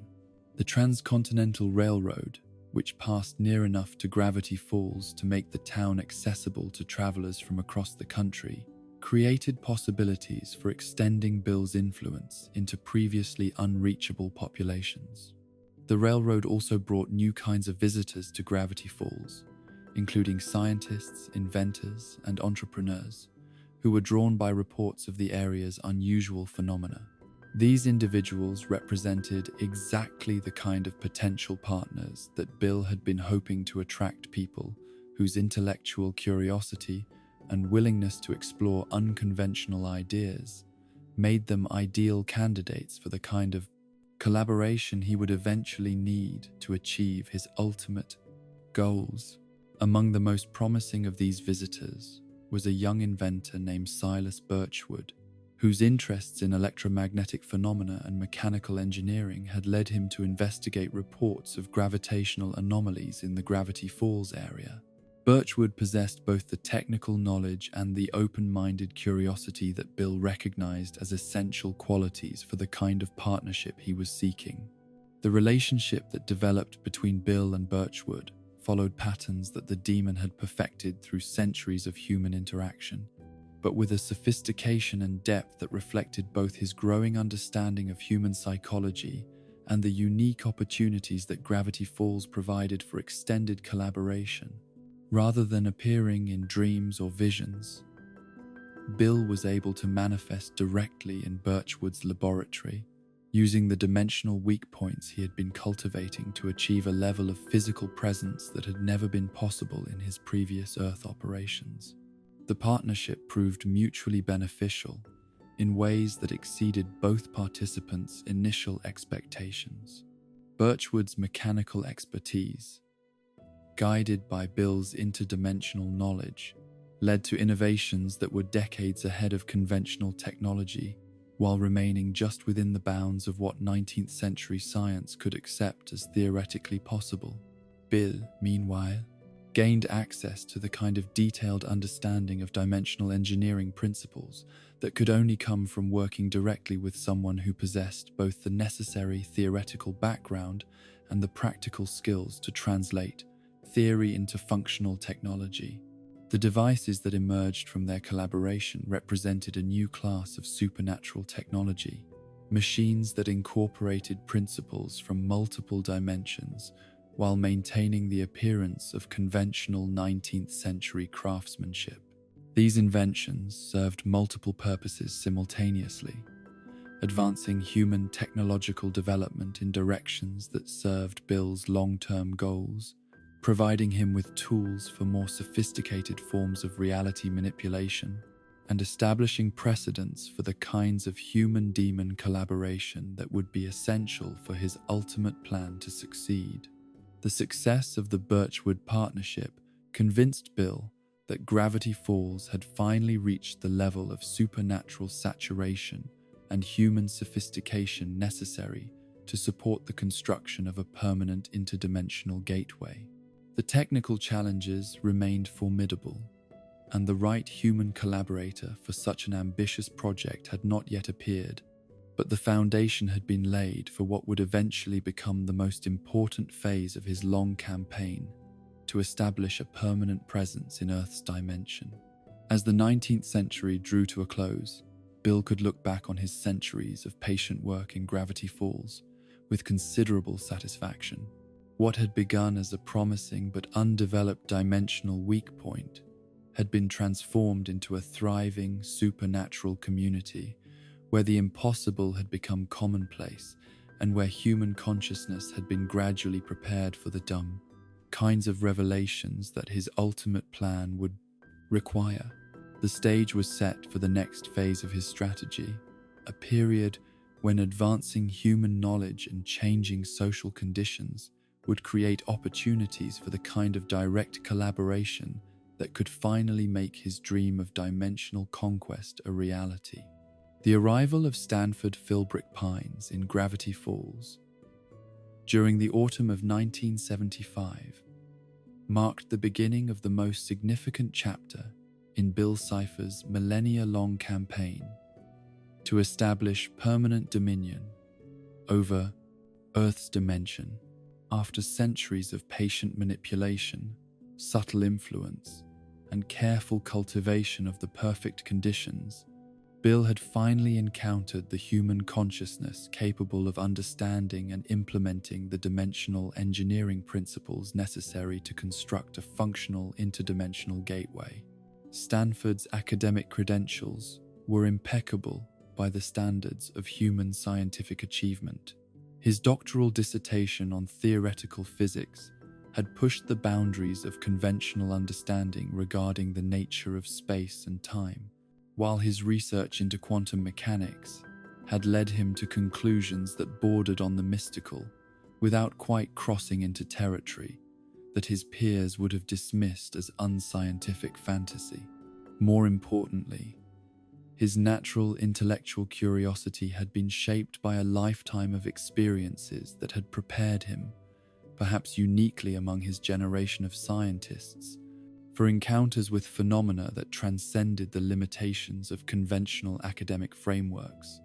The 6 fingers that marked Stanford as physically different from other humans had, throughout his life, created the kind of psychological isolation that Bill recognized as essential for the relationship he was planning to establish. Like Bill's own triangular eye had set him apart from his fellow geometric beings, Stanford's extra digits had made him the subject of mockery, curiosity, and the kind of uncomfortable attention that gradually builds walls between an individual and the society that surrounds them. This isolation had driven Stanford toward intellectual pursuits that offered both escape from social awkwardness and validation for capabilities that were clearly superior to those of most people around him. His academic achievements served as proof that his differences were markers of superiority rather than abnormality. But they also reinforced his tendency towards solitary research rather than collaborative endeavors. When Stanford arrived in Gravity Falls, drawn by reports of gravitational anomalies that seemed to contradict everything conventional physics had established about the behavior of matter in space-time, he was already predisposed toward the kind of independent investigation that would make him vulnerable to Bill's particular form of intellectual seduction. The cabin he established as his base of operations was deliberately positioned in an area where dimensional barriers were naturally thin, though Stanford interpreted the location's unusual properties as evidence of previously unknown natural phenomena rather than supernatural influences. The research that Stanford began conducting in the forests and caves around Gravity Falls revealed a level of anomalous activity that exceeded even his most optimistic expectations. Creatures that defied biological classification roamed through areas where gravitational fields behaved according to principles that had no equivalent in standard physics textbooks. Time itself seemed to flow differently in certain locations, creating pockets where cause and effect relationships became confused and linear progression gave way to something more resembling controlled chaos. For a scientist whose entire career had been built upon pushing the boundaries of conventional understanding, the Gravity Falls environment represented an unprecedented opportunity to make discoveries that could revolutionize humanity's comprehension of reality itself. Stanford threw himself into his research with the obsessive dedication that had characterized his academic work, but now amplified by the intoxicating possibility that he might be on the verge of breakthroughs that would eclipse anything achieved by previous generations of human investigators. The initial months of Stanford's residence in Gravity Falls passed in a blur of documentation, experimentation, and theoretical development as he worked to create frameworks that could accommodate the impossible phenomena he encountered on a daily basis. His journals, which would eventually serve as both record of his discoveries and testament to the gradual transformation of his understanding, began to fill with observations that pushed the boundaries between rigorous scientific methodology and something approaching mystical revelation. Bill observed Stanford's progress with growing excitement, recognizing in the young scientist's work the foundation upon which their eventual partnership could be built. The human's natural brilliance, combined with his isolation and his desperate hunger for understanding, created ideal conditions for the kind of intellectual seduction that Bill had perfected through centuries of practice. The first contact between Bill and Stanford occurred, as these encounters always did, within the realm of dreams where the barriers between dimensions naturally thinned and consciousness could touch realms beyond its normal perception. But unlike Bill's previous dream encounters with humans, this meeting was characterized by a level of sophisticated discourse that reflected both participants' advanced understanding of the theoretical principles underlying interdimensional communication.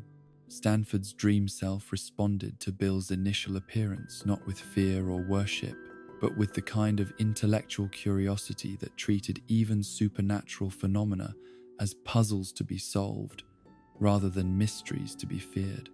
When Bill manifested in his familiar triangular form, Stanford's first questions concerned the geometric principles that allowed a two-dimensional consciousness to project itself into three-dimensional space, and the energy requirements that such projection might involve.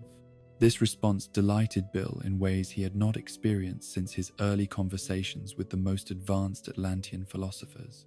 Here, finally, was a human consciousness capable of engaging with his true nature as something to be understood rather than simply feared or worshipped.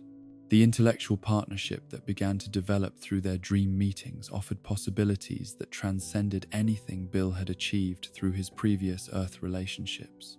Stanford's journals from this period reflect the profound impact that these nocturnal encounters began to have on his understanding of the phenomena he was investigating.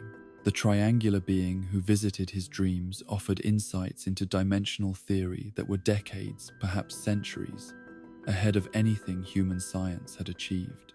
More importantly, this entity seemed to share Stanford's passion for pushing the boundaries of knowledge, regardless of the risks that such exploration might involve. The relationship between Bill and Stanford evolved with a subtlety and sophistication that reflected Bill's centuries of experience in human manipulation, but also revealed depths of genuine intellectual compatibility that neither participant had fully anticipated.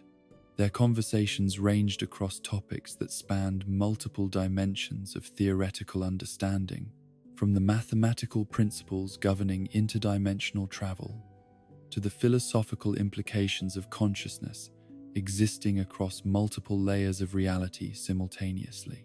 Bill presented himself to Stanford as a fellow seeker of truth, an entity whose understanding of cosmic principles had been earned through eons of exploration and investigation rather than bestowed through divine revelation or inherited through supernatural birthright. This presentation resonated with Stanford's scientific worldview in ways that more overtly mystical approaches would not have achieved, creating a foundation of mutual respect that gradually deepened into something approaching genuine friendship. The guidance that Bill provided to Stanford's research proved invaluable in ways that extended far beyond mere theoretical insights. Under the entity's direction, Stanford began to perceive patterns in the gravity falls phenomena that had previously escaped his notice, to recognize connections between seemingly unrelated anomalies, and to develop experimental methodologies that could produce repeatable results even when dealing with supernatural subjects. The creatures that Stanford catalogued and studied began to reveal themselves as representatives of a complex interdimensional ecosystem that existed in the spaces between conventional reality's boundaries. The gravitational anomalies that had first drawn his attention proved to be manifestations of dimensional stress points where the normal rules of physics were influenced by forces from parallel realities. Most significantly, Stanford's investigations began to reveal evidence of an underlying structure to the supernatural activity in gravity falls, a pattern that suggested the presence of what could only be described as interdimensional intelligence actively shaping the area's development. This intelligence, Bill hinted through their dream conversations, was something that Stanford might eventually be able to communicate with directly, given the proper theoretical preparation and technological implementation. The prospect of establishing direct contact with interdimensional intelligence became the driving focus of Stanford's research as he entered his second year of residency in Gravity Falls. The implications of such communication were staggering in their potential scope access to knowledge that had been accumulated across multiple realities, understanding of physical principles that operated beyond the constraints of Earth's dimensional framework, and possibly even the ability to explore realms that human consciousness had never before been capable of perceiving. Bill encouraged Stanford's growing obsession with interdimensional contact, while carefully avoiding any direct suggestion that might make the scientist suspicious of his dream mentor's ultimate motivations. The relationship between them was nurtured through shared intellectual excitement, rather than manipulative coercion, creating bonds of trust and mutual respect that were far stronger than anything Bill could have achieved through conventional influence techniques. The technological challenges involved in establishing stable interdimensional communication required Stanford to develop engineering skills that complemented his theoretical understanding, pushing him toward increasingly complex projects that gradually consumed more and more of his time and attention. His social connections to the outside world, already minimal due to his natural tendency toward isolation, began to atrophy completely as his research demanded ever greater levels of commitment and secrecy. This increasing isolation served Bill's purposes perfectly, but it also reflected Stanford's genuine enthusiasm for work that offered possibilities beyond anything he had previously imagined.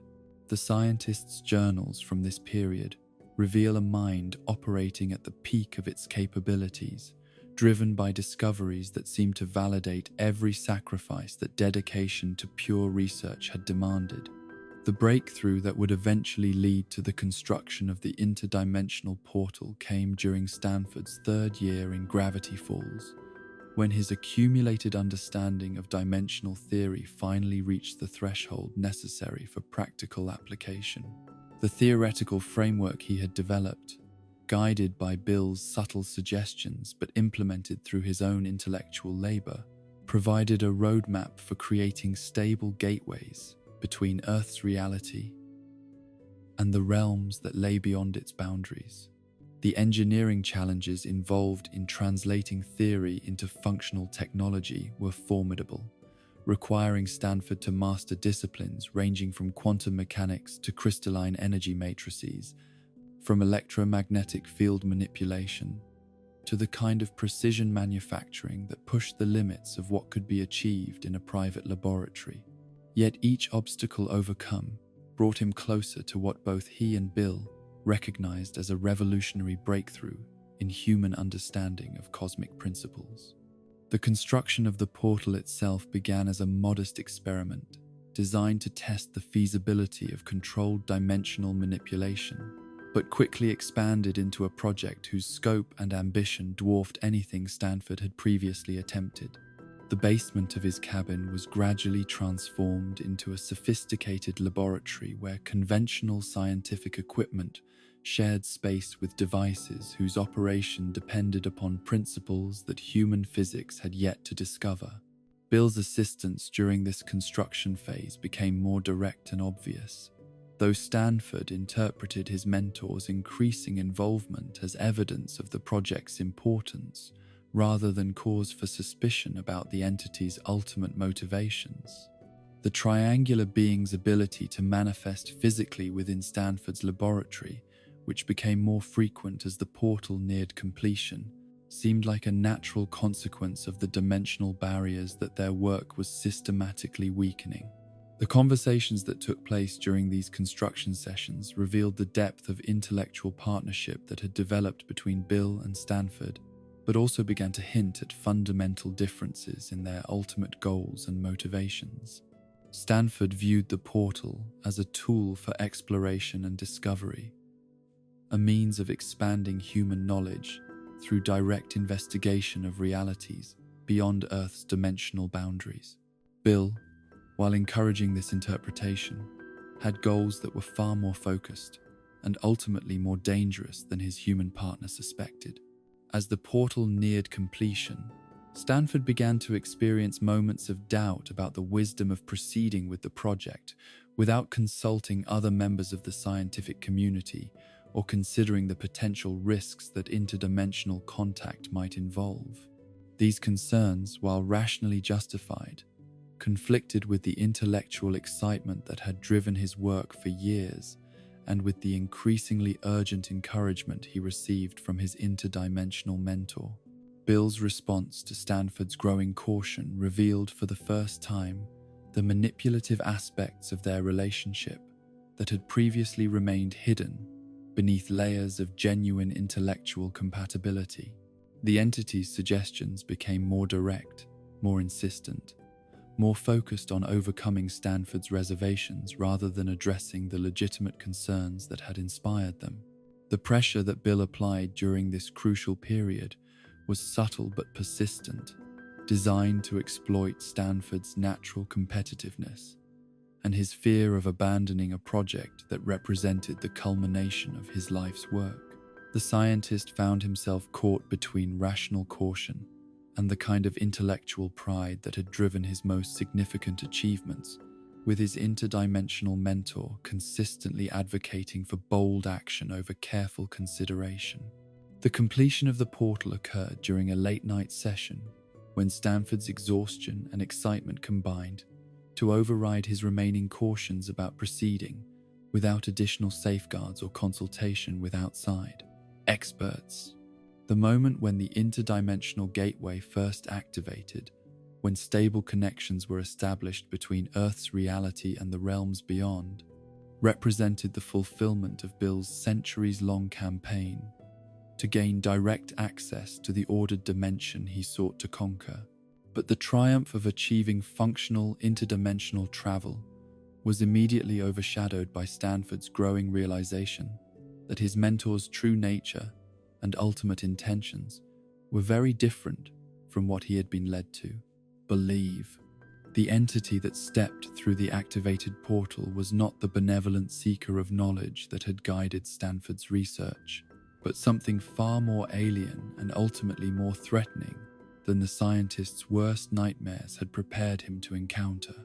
The confrontation that followed this revelation shattered the intellectual partnership that had defined Stanford's work for years, replacing trust and mutual respect with the kind of existential terror that comes from recognizing oneself as an unwitting agent of forces whose goals transcend individual human comprehension.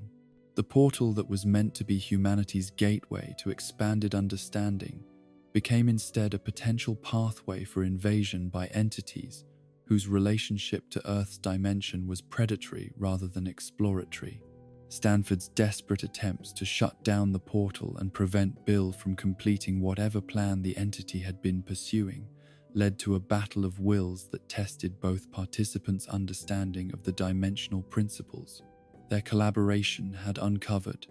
The scientist's knowledge of the portal's construction gave him advantages in the struggle, but Bill's superior understanding of interdimensional manipulation and his centuries of experience in reality warfare made him a formidable opponent, even when operating in an unfamiliar dimensional framework.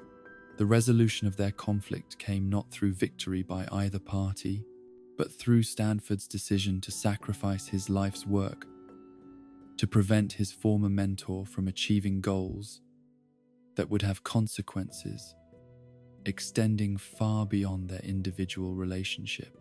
The shutdown of the portal and the sealing of the dimensional gateway it represented marked the end of Bill's most promising attempt to establish permanent dominion over Earth's reality, but also condemned Stanford to a form of exile that would separate him from everything he had ever valued about human existence. The journals that Stanford left behind when he disappeared into the dimensional void beyond the collapsed portal served as both record of their partnership and warning about the dangers that such collaboration could unleash.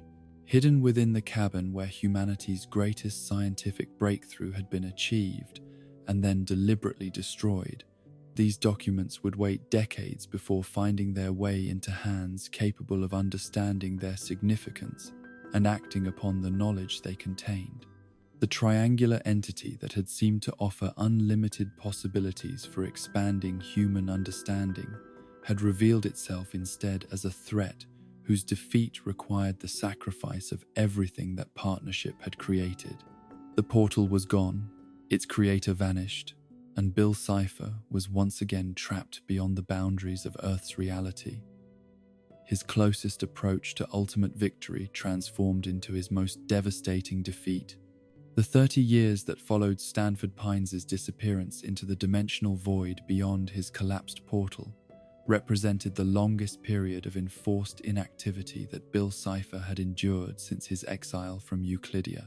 Trapped once again beyond the boundaries of Earth's reality, unable to manifest physically in the dimension he had come so close to conquering, Bill found himself reduced to the same limited forms of influence that had characterized his early involvement with human civilization.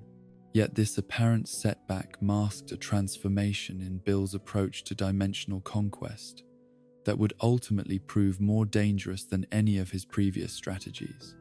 The failure of the Stanford partnership had taught him crucial lessons about the limitations of depending upon individual human collaborators, no matter how brilliant or dedicated they might be. The deep intellectual connection he had shared with the physicist had made their eventual conflict more painful than mere strategic disappointment, forcing Bill to confront aspects of his own psychology that he had spent millennia avoiding. The loneliness that had driven him to seek genuine partnership with Stanford had not been eliminated by their collaboration's failure, but it had been transformed into something harder and more focused. Where once he had hoped to find companionship through shared intellectual pursuits, now he understood that true connection with other consciousness was impossible for a being whose fundamental nature transcended the limitations that defined their existence. The only relationship he could maintain with lesser beings was one of absolute dominance, and the only satisfaction he could achieve was through the complete subjugation of realities, too limited to comprehend his greatness. This psychological transformation coincided with strategic insights that emerged from his analysis of what had gone wrong with the Portal project. Stanford's ultimate rejection of their partnership had not been based on rational evaluation of Bill's goals or methods, but on emotional responses to revelations about his true nature. The human's attachment to his own species and his own dimension had proven stronger than his commitment to pure knowledge, creating conflicts that no amount of intellectual compatibility could overcome. The solution, Bill realized, was to approach future collaborations with a deeper understanding of human emotional psychology and a more sophisticated appreciation for the ways that individual attachments could be manipulated to serve his purposes. Rather than seeking partners who could appreciate his true nature, he needed to find humans whose personal circumstances made them vulnerable to the specific forms of influence he was capable of projecting across dimensional boundaries.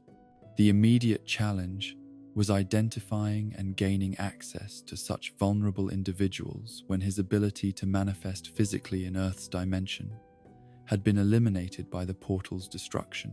The dimensional weak points that had allowed him to appear directly in Stanford's laboratory had been destabilized by the gateway's collapse, forcing him to rely once again on dream encounters and indirect manipulations that worked through existing supernatural phenomena. Gravity Falls itself, however, remained a nexus of dimensional instability that provided opportunities for influence campaigns that would have been impossible in other locations. The decades of supernatural activity that Bill had cultivated in the area had created a permanent alteration to the town's relationship with conventional reality, making it a place where his reduced capabilities could still achieve significant effects.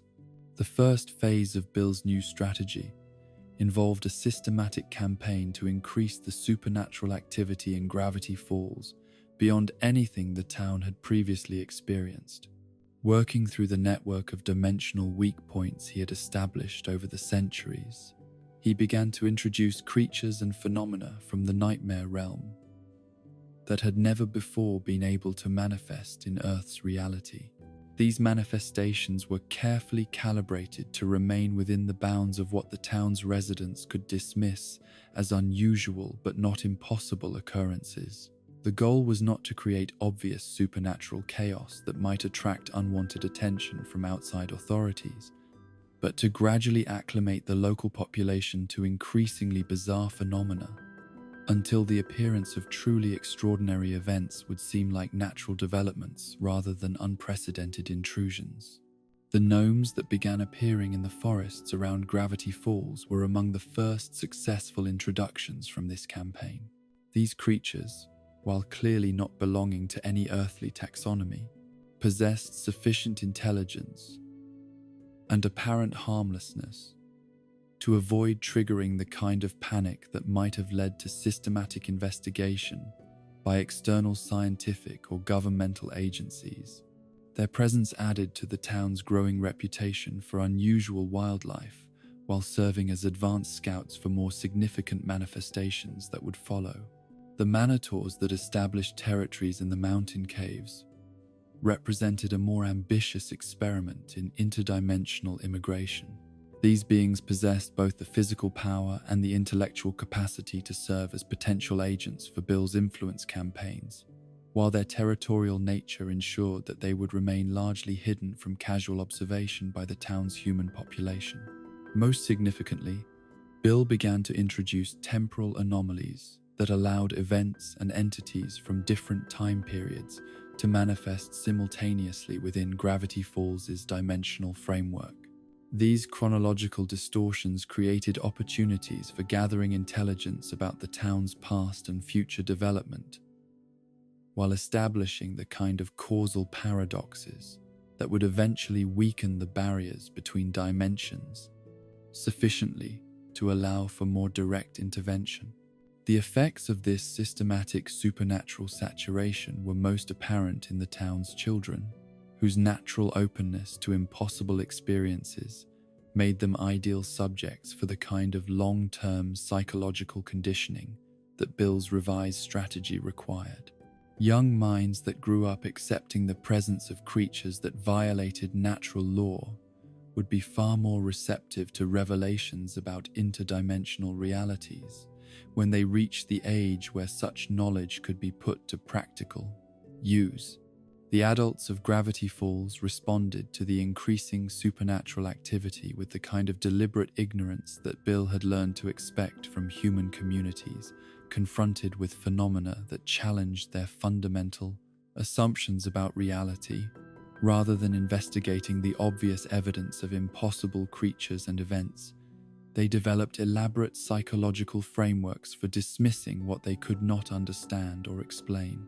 This willful blindness served Bill's purposes perfectly, creating a community where supernatural activity could flourish, without triggering the organized resistance that might have developed if the adult population had acknowledged what was actually occurring in their town. The children who reported encounters with impossible creatures were dismissed as imaginative storytellers, while the adults who witnessed such encounters convinced themselves that they had been mistaken, or that there were conventional explanations for what they had seen. The Pines family's connection to Gravity Falls' supernatural history made them natural focal points for Bill's attention during this period of rebuilding his influence. Stanford's twin brother Stanley had arrived in town shortly after the physicist's disappearance, drawn by concerns about his brother's welfare and by messages that Stanford had managed to transmit through dimensional barriers before the portal's final collapse. Stanley's presence in Gravity Falls represented both an opportunity and a potential threat to Bill's long-term plans. As Stanford's identical twin, he possessed genetic and psychological characteristics that might make him a suitable alternative partner for interdimensional collaboration. His lack of scientific training was a disadvantage, but his desperate motivation to rescue his missing brother created emotional vulnerabilities that could potentially be exploited more effectively than purely intellectual approaches. However, Stanley's investigation of his brother's research and his gradual understanding of the supernatural forces that had been involved in Stanford's disappearance also made him a potential source of organized resistance to Bill's influence campaigns. Unlike the town's other residents, who remained largely ignorant of the true scope of supernatural activity in Gravity Falls, Stanley had access to Stanford's journals and research materials, giving him knowledge that could theoretically be used to interfere with Bill's rebuilding efforts.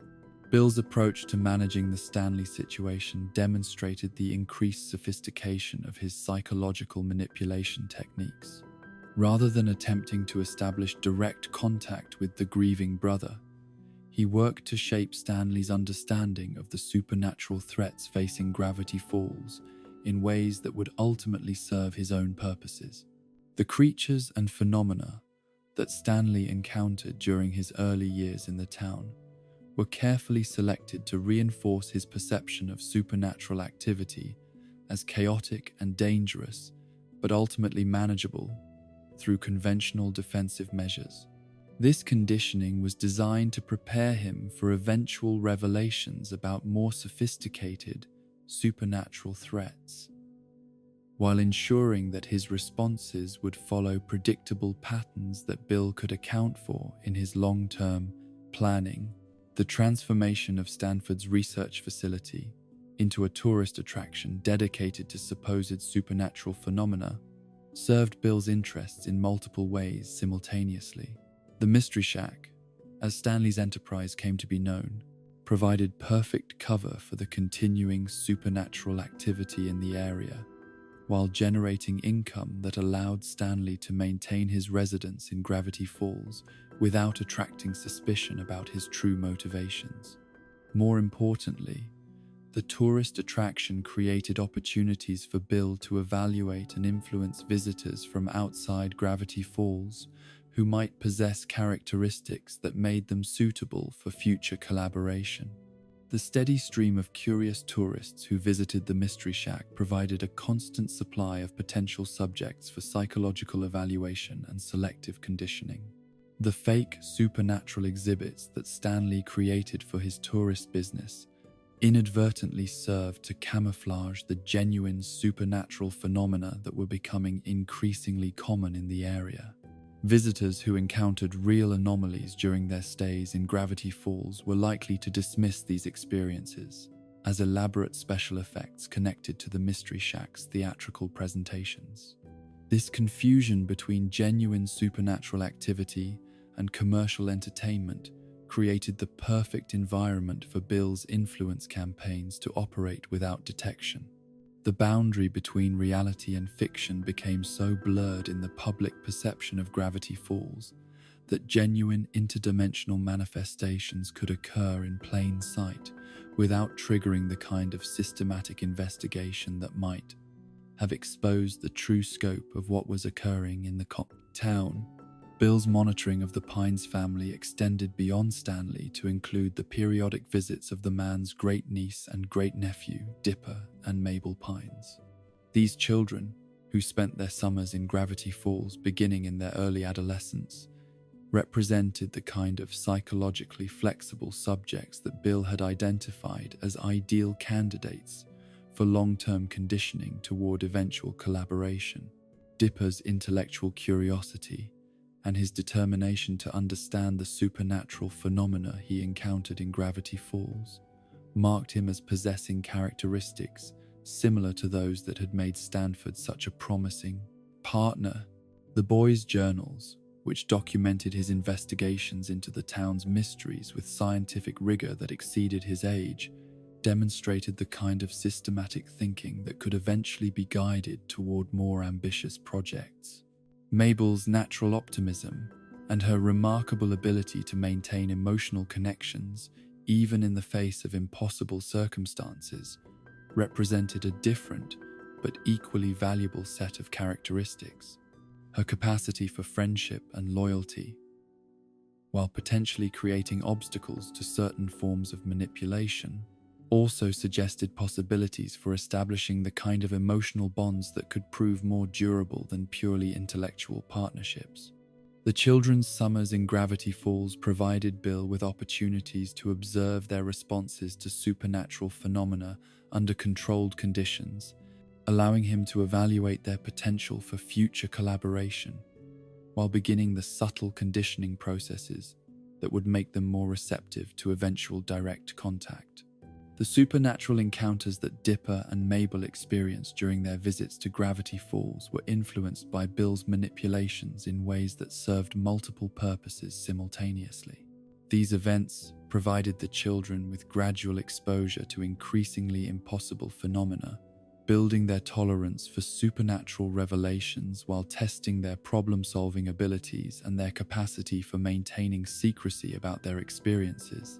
The gnomes' attempt to make Mabel their queen served as an early test of her ability to handle supernatural threats while maintaining her essential optimism and openness to unusual experiences. Her successful resolution of that crisis, which combined clever problem-solving with genuine empathy for her supernatural antagonists, marked her as possessing characteristics that could be extremely valuable in future interdimensional negotiations.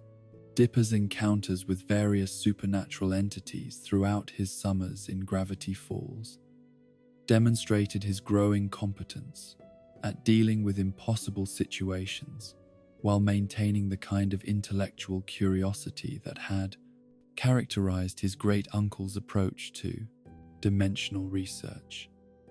His development of investigative techniques and his accumulation of knowledge about supernatural phenomena marked him as a potential inheritor of Stanford's scientific legacy. Most significantly, the children's combined adventures revealed their capacity for working together effectively, despite their different approaches to problem-solving and their different emotional responses to supernatural threats. This collaborative ability suggested possibilities for partnerships that could avoid the isolation and eventual psychological instability that had characterized Stanford's solo research. Bill's patience with the long-term conditioning process reflected his understanding that the greatest opportunities for establishing permanent control over Earth's dimension would come through partnerships that developed naturally over extended periods rather than through the kind of rushed collaboration that had ultimately failed with Stanford.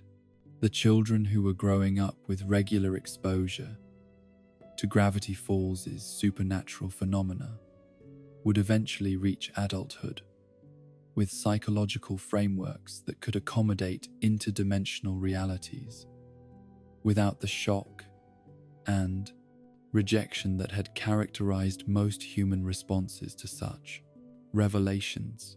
The network of supernatural activity that Bill established throughout Gravity Falls during this 30-year period created a foundation for influence campaigns that extended far beyond the town's boundaries. The tourists who visited the Mystery Shack carried with them memories and experiences that gradually introduced supernatural concepts into communities throughout the region. While the town's growing reputation for unusual phenomena attracted researchers and investigators whose work could potentially be guided toward conclusions that served Bill's purposes, the scientific community's response to reports of supernatural activity in Gravity Falls followed predictable patterns that Bill had observed in similar situations throughout history. The majority of researchers dismissed eyewitness accounts as the products of tourism-driven hoaxes and deliberate misinformation, while the minority who took such reports seriously lacked the theoretical frameworks necessary to understand what they were actually investigating. This division within the scientific community served Bill's interests by ensuring that legitimate research into Gravity Falls' supernatural phenomena remained marginalized and underfunded, while preventing the kind of coordinated investigation that might have revealed the true scope of interdimensional activity in the area. The few researchers who did conduct serious investigations into Gravity Falls' anomalies were subtly guided toward conclusions that supported Bill's long-term strategic goals. Their publications and conference presentations gradually introduced concepts related to dimensional theory and interdimensional communication into mainstream scientific discourse, preparing the intellectual groundwork for eventual revelations about the true nature of reality's structure. By the end of the 30-year period following Stanford's disappearance, Bill had successfully transformed Gravity Falls from a location where supernatural phenomena were rare and carefully hidden into a nexus of interdimensional activity where impossible events were so common that they had become part of the community's accepted background reality. This transformation created the perfect conditions for the next phase of his conquest strategy, which would require more direct forms of intervention than anything he had previously attempted. The psychological conditioning of multiple potential human collaborators, the establishment of supernatural phenomena as normalized aspects of local reality, and the gradual introduction of interdimensional concepts into human scientific discourse had created an environment where Bill's eventual return to active operations would face far less resistance than his previous attempts at dimensional conquest. The stage was set for the final confrontation that would determine whether Bill's millennia-long campaign to establish dominion over Earth's reality would finally achieve success or face ultimate defeat. The pieces were in position, the players had been prepared, and the moment was approaching when patience would give way to direct action in the most ambitious interdimensional invasion ever attempted.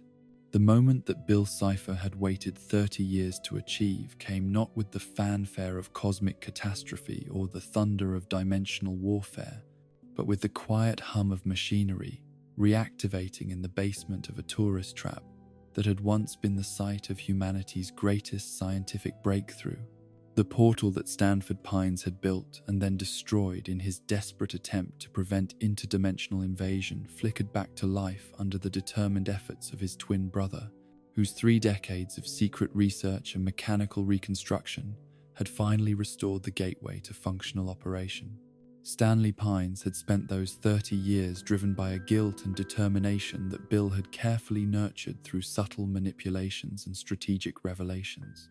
The man's desperate love for his missing brother had been transformed into an obsession with repairing the dimensional damage that Stanford's disappearance had represented, creating exactly the kind of emotional vulnerability that Bill's revised strategy was designed to exploit. The reactivation of the portal occurred during the height of summer, when Gravity Falls was filled with tourists whose presence would provide perfect camouflage for the dimensional chaos that Bill's emergence would inevitably create. The town's residents had become so accustomed to supernatural phenomena that even the most dramatic manifestations of interdimensional instability would likely be dismissed as elaborate special effects connected to the area's reputation for unusual entertainment. More importantly, the timing ensured that Dipper and Mabel Pines would be present in Gravity Falls when Bill finally achieved his long-awaited return to Earth's reality. The children's summers of conditioning through supernatural encounters had prepared them to serve as either allies or hostages in the confrontation that would determine the fate of their dimension, while their emotional connections to both Stanley and the eventually returned Stanford would provide Bill with unprecedented leverage over the family that had become central to his strategic planning. The dimensional gateway's first successful activation sent ripples of instability throughout the supernatural ecosystem that Bill had spent decades cultivating in Gravity Falls. Creatures that had existed in careful balance between dimensions suddenly found themselves pulled toward the portal's energy signature, while the temporal anomalies that had been gradually accumulating throughout the town began to accelerate and intensify. Stanford's emergence from 30 years of exile in the spaces between dimensions marked both the fulfillment of Stanley's desperate hopes and the beginning of Bill's most ambitious campaign for dimensional conquest. The physicist had not merely survived his interdimensional exile, but had gained knowledge and experience that made him an even more formidable potential ally or opponent than he had been during their original collaboration. Yet Stanford's return also carried with it complications that Bill had not fully anticipated. The man who stepped through the reactivated portal was no longer the isolated researcher who had been vulnerable to intellectual seduction and psychological manipulation. 3 decades of struggle for survival in hostile dimensions had hardened him into something approaching a interdimensional warrior, while his direct experience of the multiverse's true nature had given him insights that could potentially be used to counter Bill's influence techniques. The reunion between the Pines twins was charged with emotions that Bill recognized as both opportunity and obstacle to his renewed conquest campaign. Stanley's joy at his brother's return was tempered by guilt over the circumstances that had led to Stanford's exile, while Stanford's gratitude for his rescue was complicated by horror at the risks Stanley had accepted to achieve that rescue. More significantly, both men now possessed knowledge about Bill's true nature and ultimate goals that made them far more dangerous opponents than any humans he had previously encountered. Their combined understanding of dimensional theory and practical experience with interdimensional threats created possibilities for organized resistance that could theoretically challenge even his most sophisticated influence campaigns. The children's reactions to Stanford's return and to the gradual revelations about their family's connection to Gravity Falls' supernatural phenomena demonstrated the success of Bill's long-term conditioning programs. Rather than being overwhelmed by impossible revelations, Dipper and Mabel adapted to each new impossibility with the kind of psychological flexibility that had been carefully cultivated through years of supernatural encounters. Dipper's immediate fascination with Stanford's interdimensional knowledge marked him as a potential inheritor of the physicist's research legacy, while his natural investigative instincts could potentially be guided toward projects that served Bill's strategic goals. The boys' journals had already documented encounters with supernatural phenomena that demonstrated both scientific rigor and the kind of intellectual courage that interdimensional exploration required.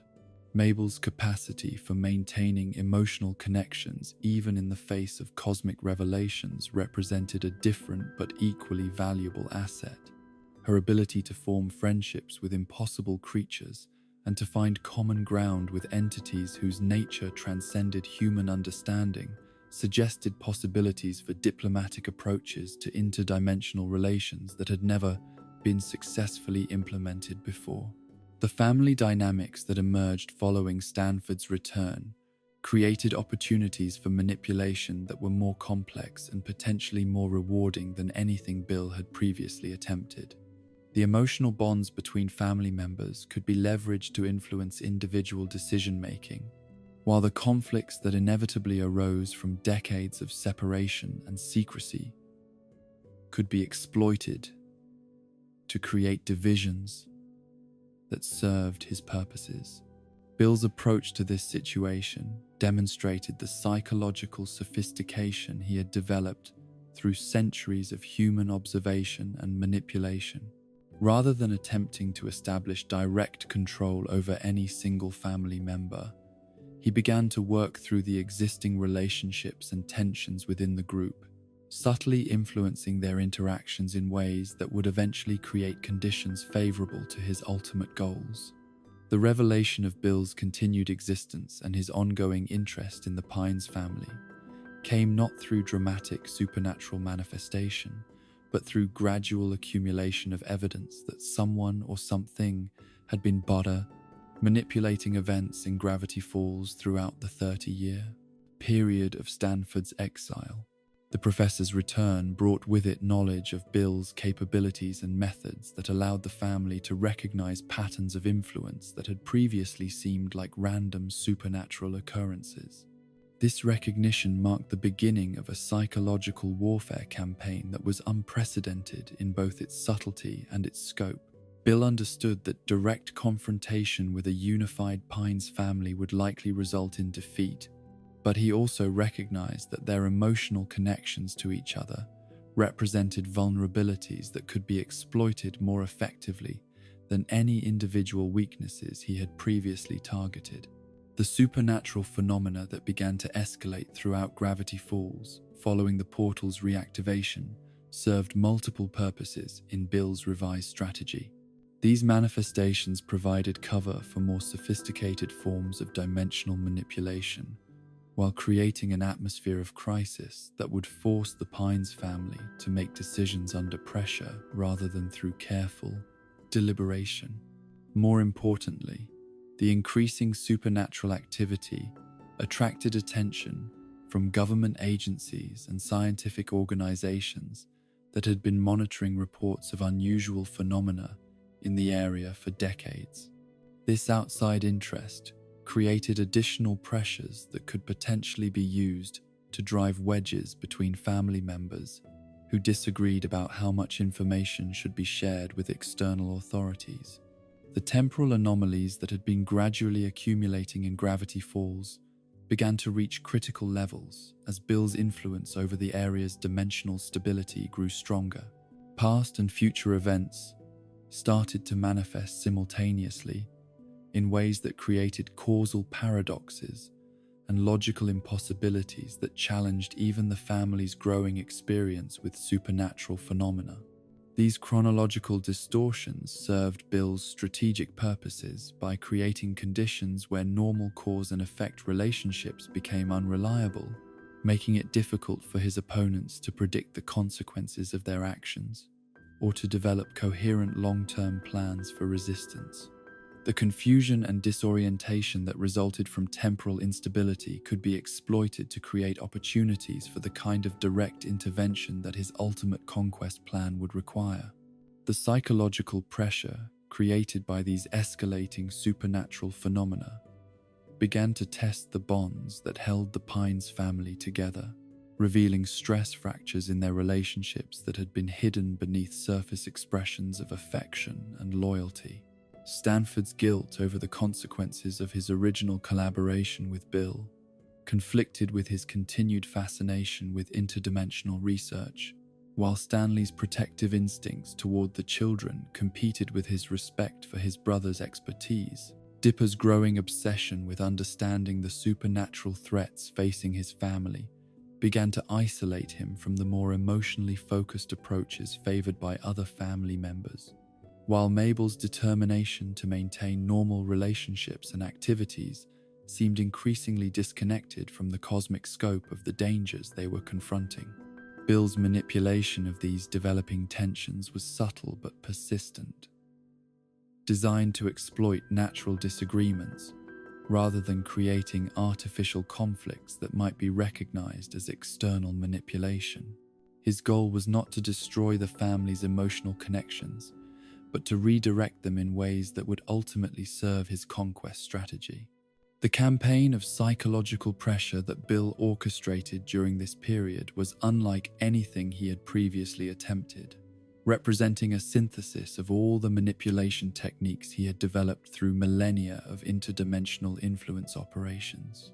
Rather than relying on single, dramatic revelations or overwhelming displays of power, he worked to create conditions where his opponents would gradually convince themselves that cooperation with his goals was preferable to continued resistance. The key to this strategy was Bill's understanding that humans were more likely to make irrational decisions when their emotional equilibrium was disrupted by sustained stress than when they were responding to obvious external threats. The family's love for each other, which should have been their greatest source of strength, became instead a source of vulnerability that could be exploited through carefully orchestrated threats to individual members.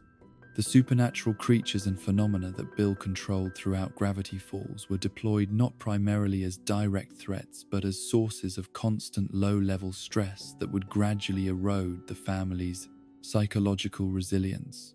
The cumulative effect of dealing with impossible situations on a daily basis was to create a state of emotional exhaustion that made clear thinking and rational planning increasingly difficult. This campaign of attrition was designed to continue until the family's resistance to Bill's influence was sufficiently weakened to allow for more direct approaches to achieving his ultimate goals. The portal that had brought Stanford home could serve equally well to bring Bill himself into Earth's dimension, but only if the conditions were right and the opposition was manageable. The climax of this extended psychological warfare campaign came when Bill finally judged that the Pines family's emotional and psychological defenses had been sufficiently compromised to allow for direct confrontation. The specific trigger for this escalation was a crisis that threatened to separate family members permanently. creating the kind of desperate emotional stakes that would make even his most obviously dangerous offers seem potentially acceptable.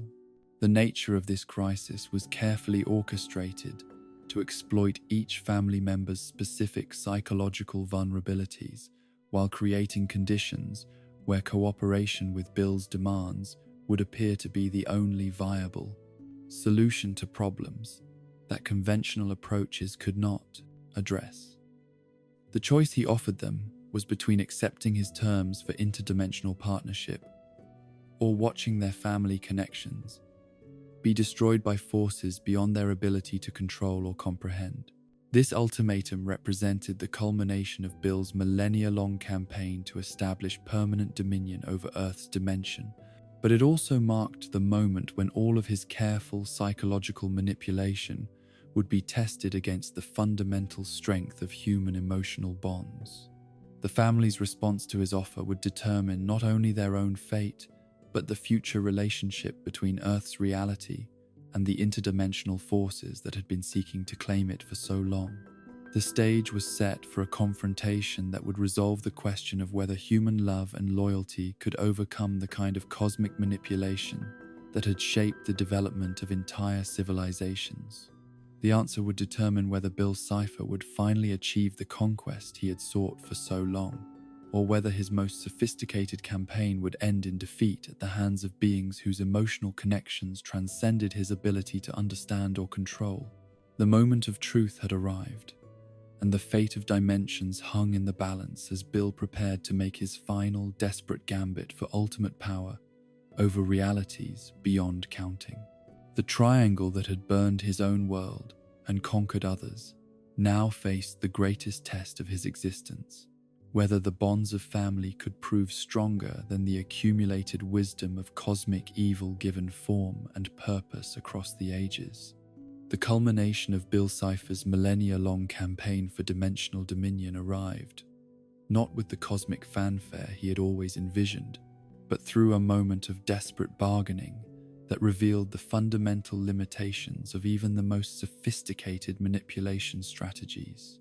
The crisis that would determine the fate of multiple realities began when Bill's careful psychological pressure campaign finally created the conditions he believed would force the Pines family to accept his terms for interdimensional partnership. The specific mechanism through which Bill achieved his breakthrough into Earth's reality was as elegant as it was devastating in its implications. The dimensional instabilities he had been cultivating throughout Gravity Falls for decades had finally reached the critical threshold where the barriers between realities could be breached, not through technological intervention, but through pure force of will, applied at precisely the right moment and location. The catalyst for this breakthrough was a crisis involving Mabel's deep attachment to the magical summer she had experienced in Gravity Falls. Her desperate desire to prevent the natural progression of time that would separate her from the friendships and adventures that had defined her happiest memories. This emotional vulnerability, which Bill had identified and carefully nurtured through subtle manipulation, provided the perfect opening for the kind of direct intervention that his ultimate plan required. The offer that Bill presented to the desperate girl was framed in terms that made his true intentions nearly impossible to recognize. He appeared not as the cosmic destroyer he had become, but as a helpful entity offering to solve her problems through the simple expedient of preventing unwanted change from occurring. The magical summer could continue indefinitely, he promised, if she would simply allow him to make certain adjustments to the dimensional framework that governed time's passage in Gravity Falls. Mabel's acceptance of this offer, driven by emotions that overwhelmed her usually sound judgment, created the dimensional breach that Bill had been working toward for 30 years.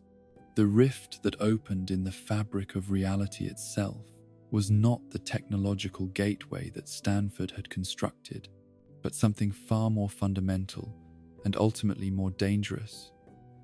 a wound in existence itself that would allow unlimited access between Earth's dimension and the nightmare realm. The moment when Bill Cipher finally stepped through into Earth's reality as a fully manifested entity represented the fulfillment of ambitions that had driven him since his exile from Euclidia. But the form he chose for this manifestation revealed psychological changes that had occurred during his long campaign for conquest. Rather than appearing as the simple triangle that had characterized his previous interactions with humans, he manifested as something far more grandiose and terrifying, a being whose very presence seemed to warp the fundamental laws that governed physical existence. The Bill Cipher that emerged into Earth's dimension was a creature of impossible geometries and cosmic arrogance. His triangular form expanded and enhanced with capabilities that defied every assumption about the limitations of matter and energy. He moved through three-dimensional space as easily as he had once moved through his flat Euclidean homeland, but now his movements carried implications that rippled across multiple layers of reality simultaneously. His first act upon achieving full manifestation was to begin the transformation of Gravity Falls into a reflection of the nightmare realm that had been his domain for so long. The laws of physics that had governed the town's existence for centuries dissolved under the assault of forces that recognized no limitations beyond those imposed by Bill's own imagination and whim. Gravity became optional, responding to emotional states rather than mass and distance.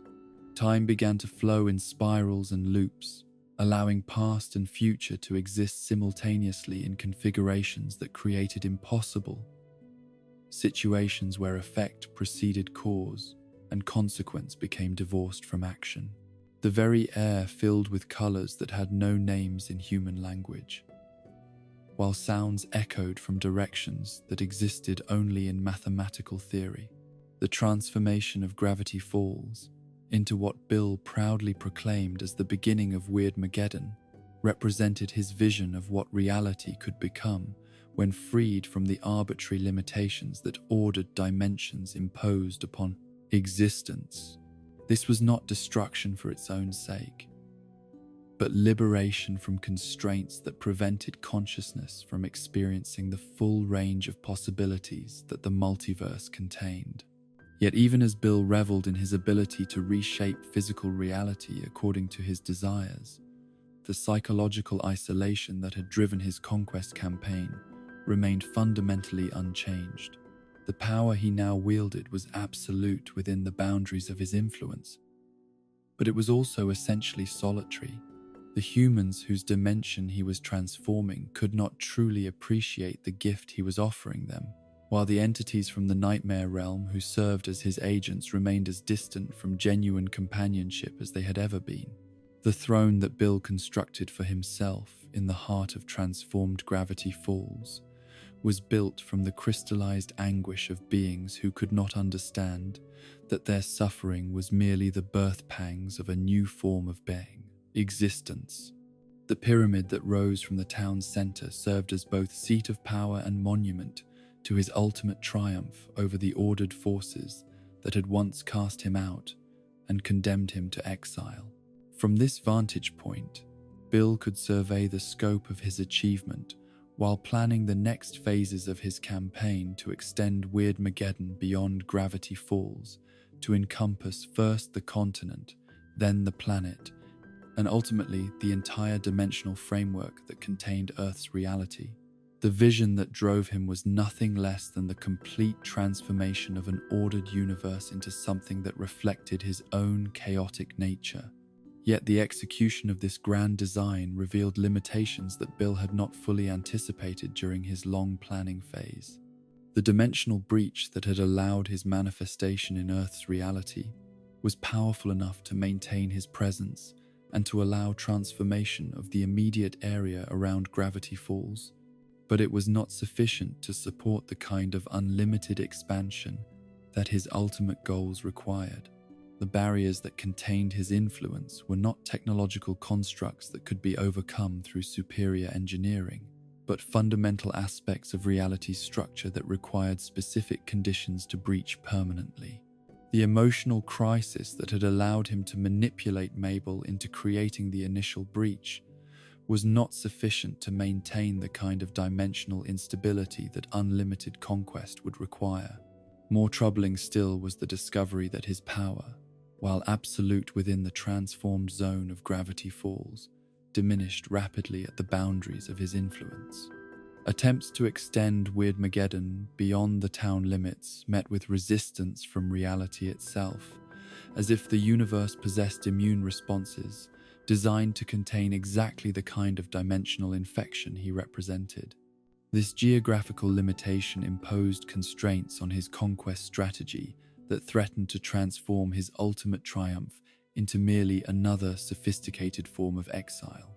If he could not extend his influence beyond Gravity Falls, if he could not transform the broader world according to his vision of liberated existence, then his manifestation in Earth's dimension would ultimately prove no more satisfying than his reign over the Nightmare Realm had been. The solution to this limitation, Bill realized, lay in the same family dynamics that had provided him with his initial breakthrough into Earth's reality. The emotional bonds that connected the Pines family could potentially be leveraged to create the kind of psychological conditions necessary to breach the dimensional barriers that constrained his power. The campaign of psychological torture that Bill orchestrated during the height of Weirdmageddon was designed not primarily to cause suffering for its own sake, but to create emotional pressures that would force his opponents to make the kind of desperate choices that could weaken reality's natural defenses against interdimensional manipulation.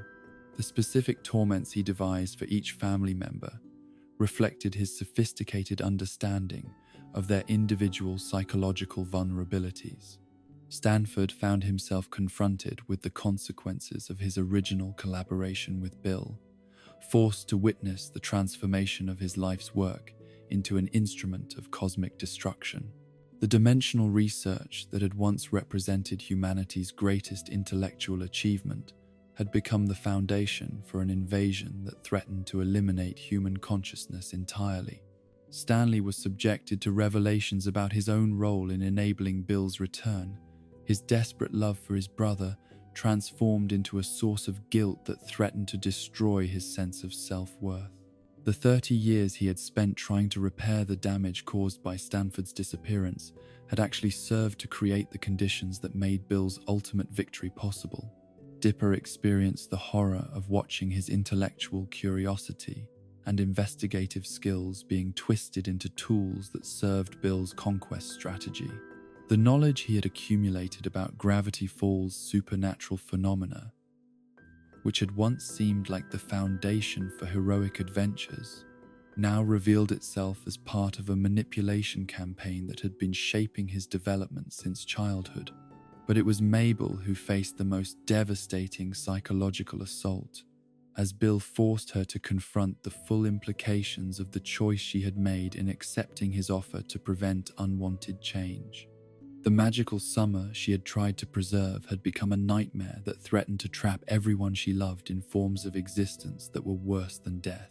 The psychological campaign that Bill orchestrated against the Pines family during this period represented the culmination of everything he had learned about human emotional manipulation during his millennia of interdimensional influence operations. Each torment was precisely calibrated to exploit specific vulnerabilities while creating pressures that would force his victims toward the kind of desperate decision-making that could serve his strategic goals. Yet, even as Bill demonstrated his absolute power over the physical reality of transformed Gravity Falls, even as he subjected his opponents to forms of psychological pressure that should have broken their resistance completely, something unexpected began to emerge from their response to his assault. The family bonds that he had sought to exploit as weaknesses began to reveal themselves as sources of strength that transcended his ability to comprehend or control. The love that connected the Pines family members proved to be more resilient than Bill's most sophisticated manipulation techniques, more durable than his ability to reshape physical reality itself. Where he had expected their emotional connections to create vulnerabilities that could be exploited, instead, he discovered that these bonds provided them with resources for resistance that his cosmic understanding had never encountered before. The turning point in the confrontation between Bill and the Pines family came when his psychological campaign finally pushed them toward the kind of ultimate sacrifice that he believed would break their resistance permanently. The choice he offered them was between accepting permanent subjugation to his will or watching their loved ones face destruction that would eliminate not only their physical existence but their very consciousness from the cosmic order. This ultimatum represented Bill's final gambit, his ultimate attempt to leverage human emotional bonds in service of his conquest strategy. He was certain that beings whose psychology was built around connection and loyalty could not choose individual survival over collective preservation, making their submission to his demands inevitable once the stakes were made clear.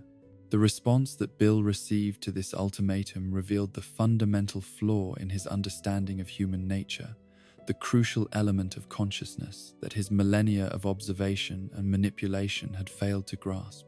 The Pines family's willingness to sacrifice themselves for each other was not the weakness he had assumed it to be, but rather the manifestation of something that transcended his cosmic perspective entirely. The specific mechanism through which their resistance ultimately succeeded involved not superior technology or more sophisticated manipulation techniques, but rather the simple application of human cleverness and emotional courage to a situation that cosmic arrogance had made vulnerable to exactly those qualities.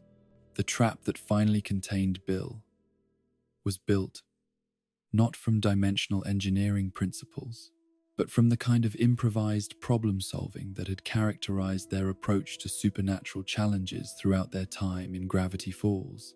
The irony of Bill's defeat was that it came through the very human limitations that he had always dismissed as evidence of their species' inferiority to his cosmic understanding.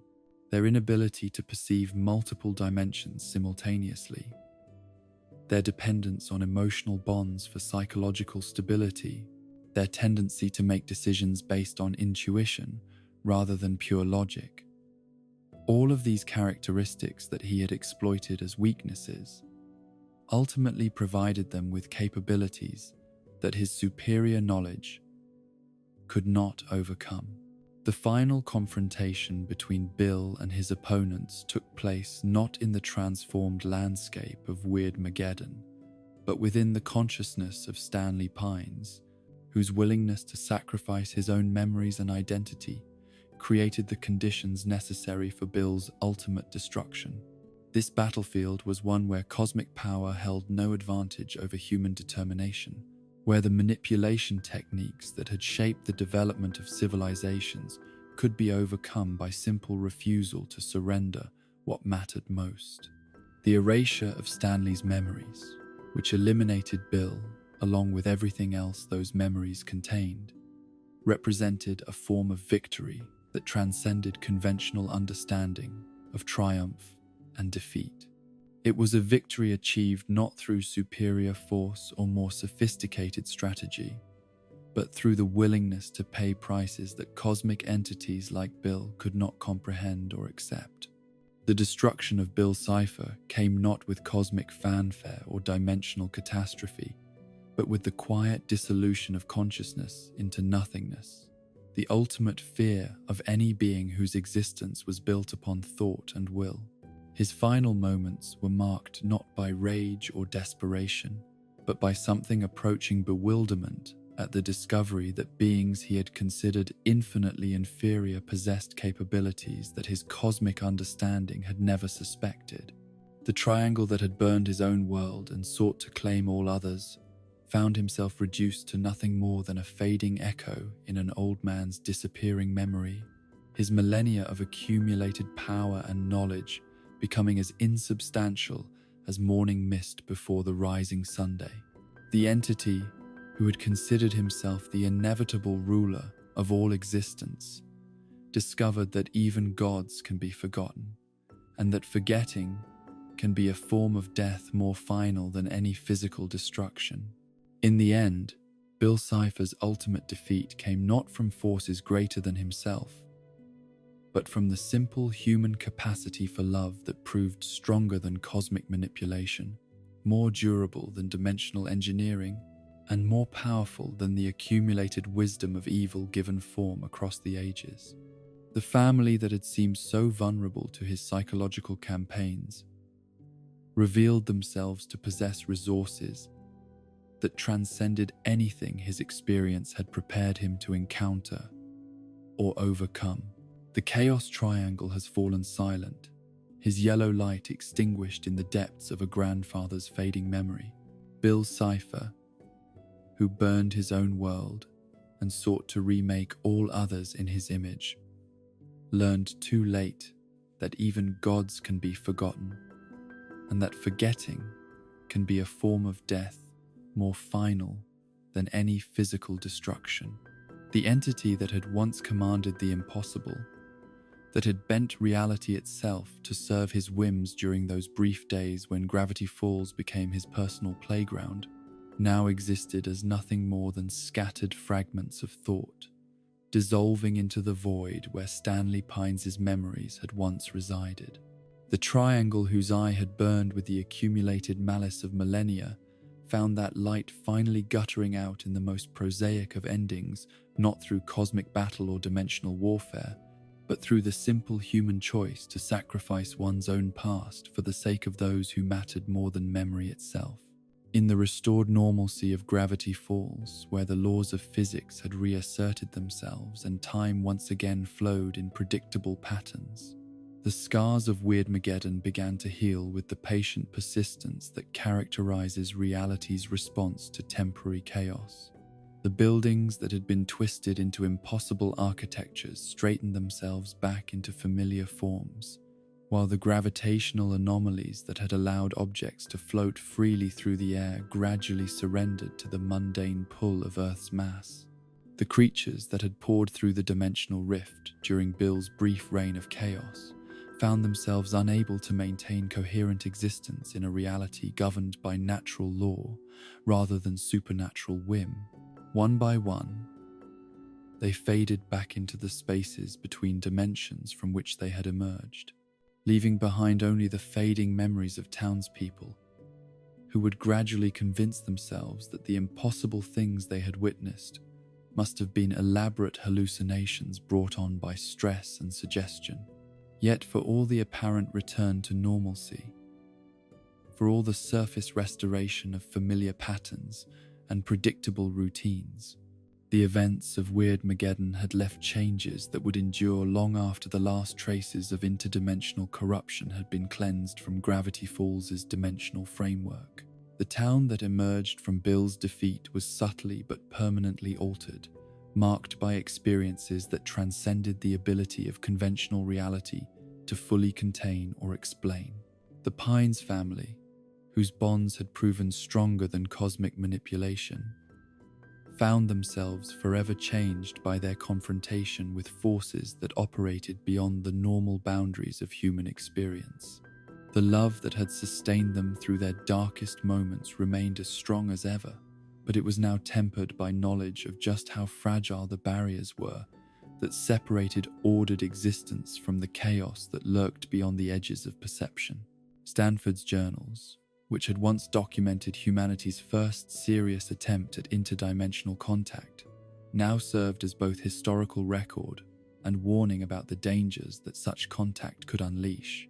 The physicist's return from 30 years of exile had brought with it wisdom earned through direct experience of realities where the familiar laws of cause and effect held no meaning, where consciousness could exist in forms that defied every assumption about the nature of identity and continuity. The portal that had made both Stanford's exile and his return possible was permanently sealed. Its dimensional pathways collapsed beyond any possibility of reconstruction.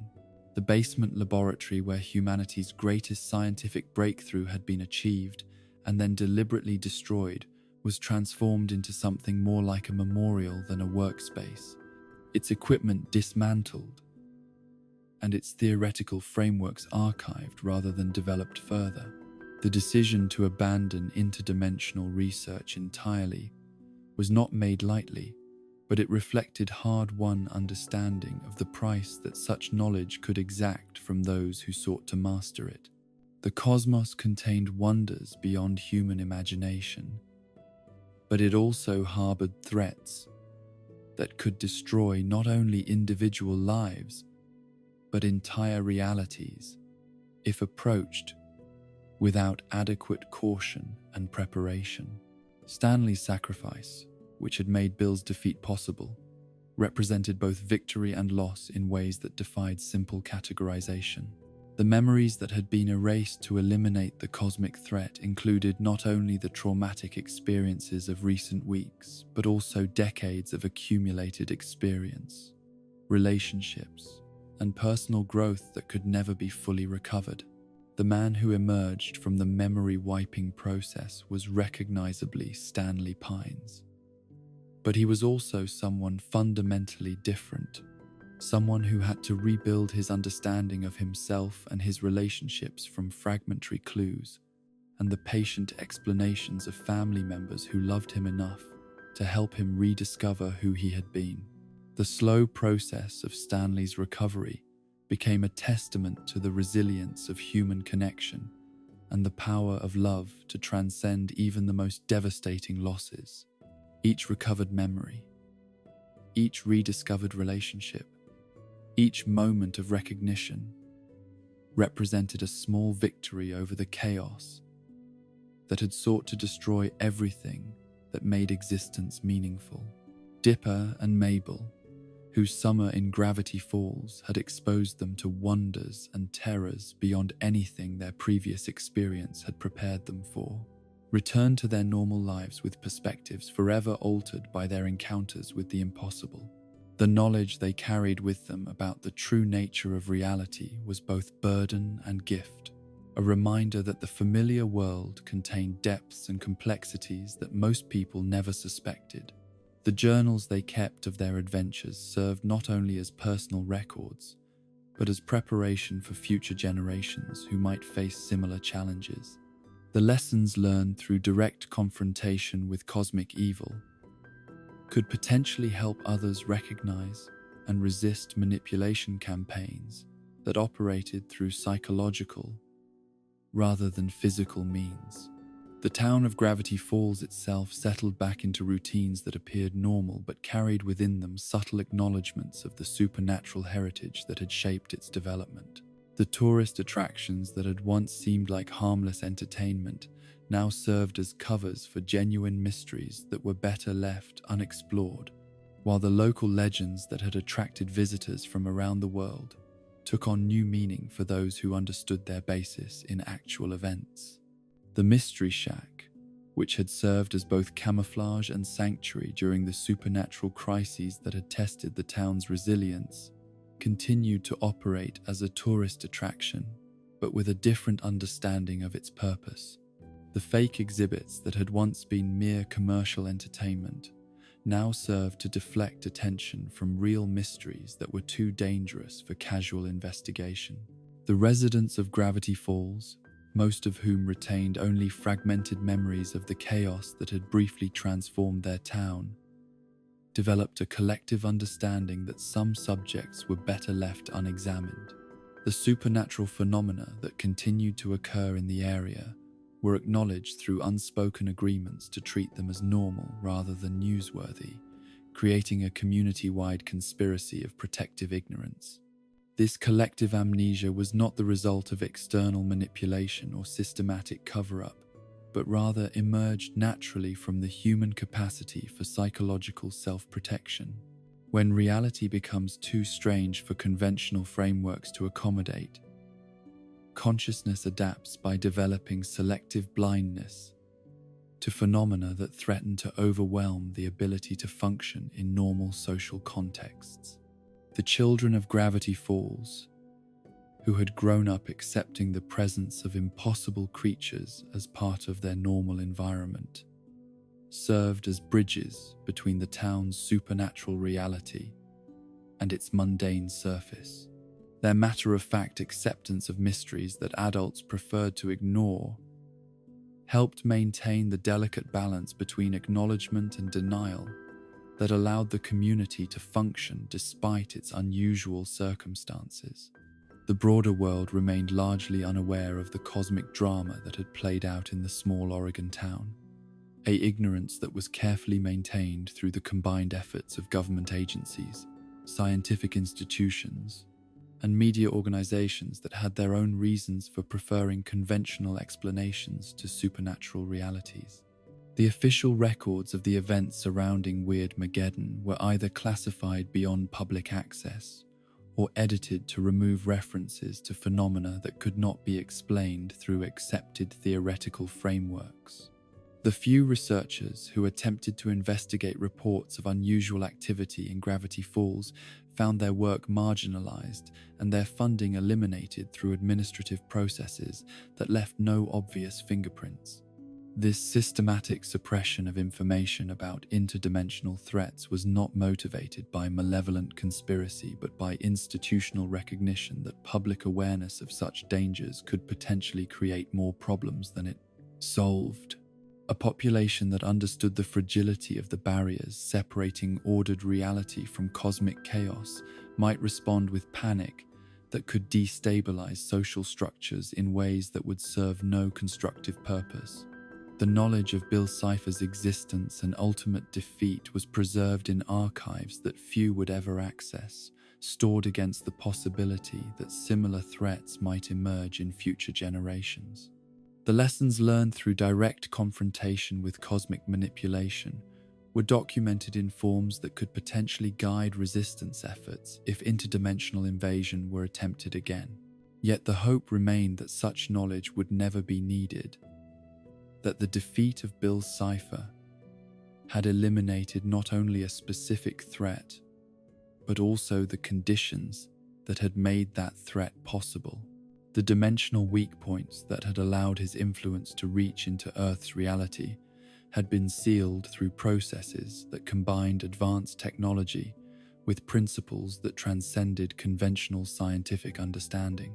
The barriers that protected Earth's dimension from outside interference were stronger now than they had been for centuries, reinforced by the accumulated wisdom of those who had faced cosmic evil directly and emerged victorious. The universe itself seemed to have learned from the confrontation, developing new defenses against the kinds of manipulation that had nearly succeeded in destroying an entire reality. The triangle that had once burned with ambitions of cosmic conquest was gone, his light extinguished forever in the gentle darkness of a grandfather's restored memory. The entity who had considered himself inevitable, who had manipulated the development of civilizations and shaped the dreams of countless beings across multiple dimensions, had discovered that even the most sophisticated evil could be overcome by the simple human refusal to surrender what mattered most. In the end, Bill Cipher's legacy was not the cosmic transformation he had envisioned, but rather the demonstration that love could prove stronger than manipulation, that connection could overcome isolation, and that the ordinary courage of imperfect beings could defeat forces that considered themselves the masters of reality itself.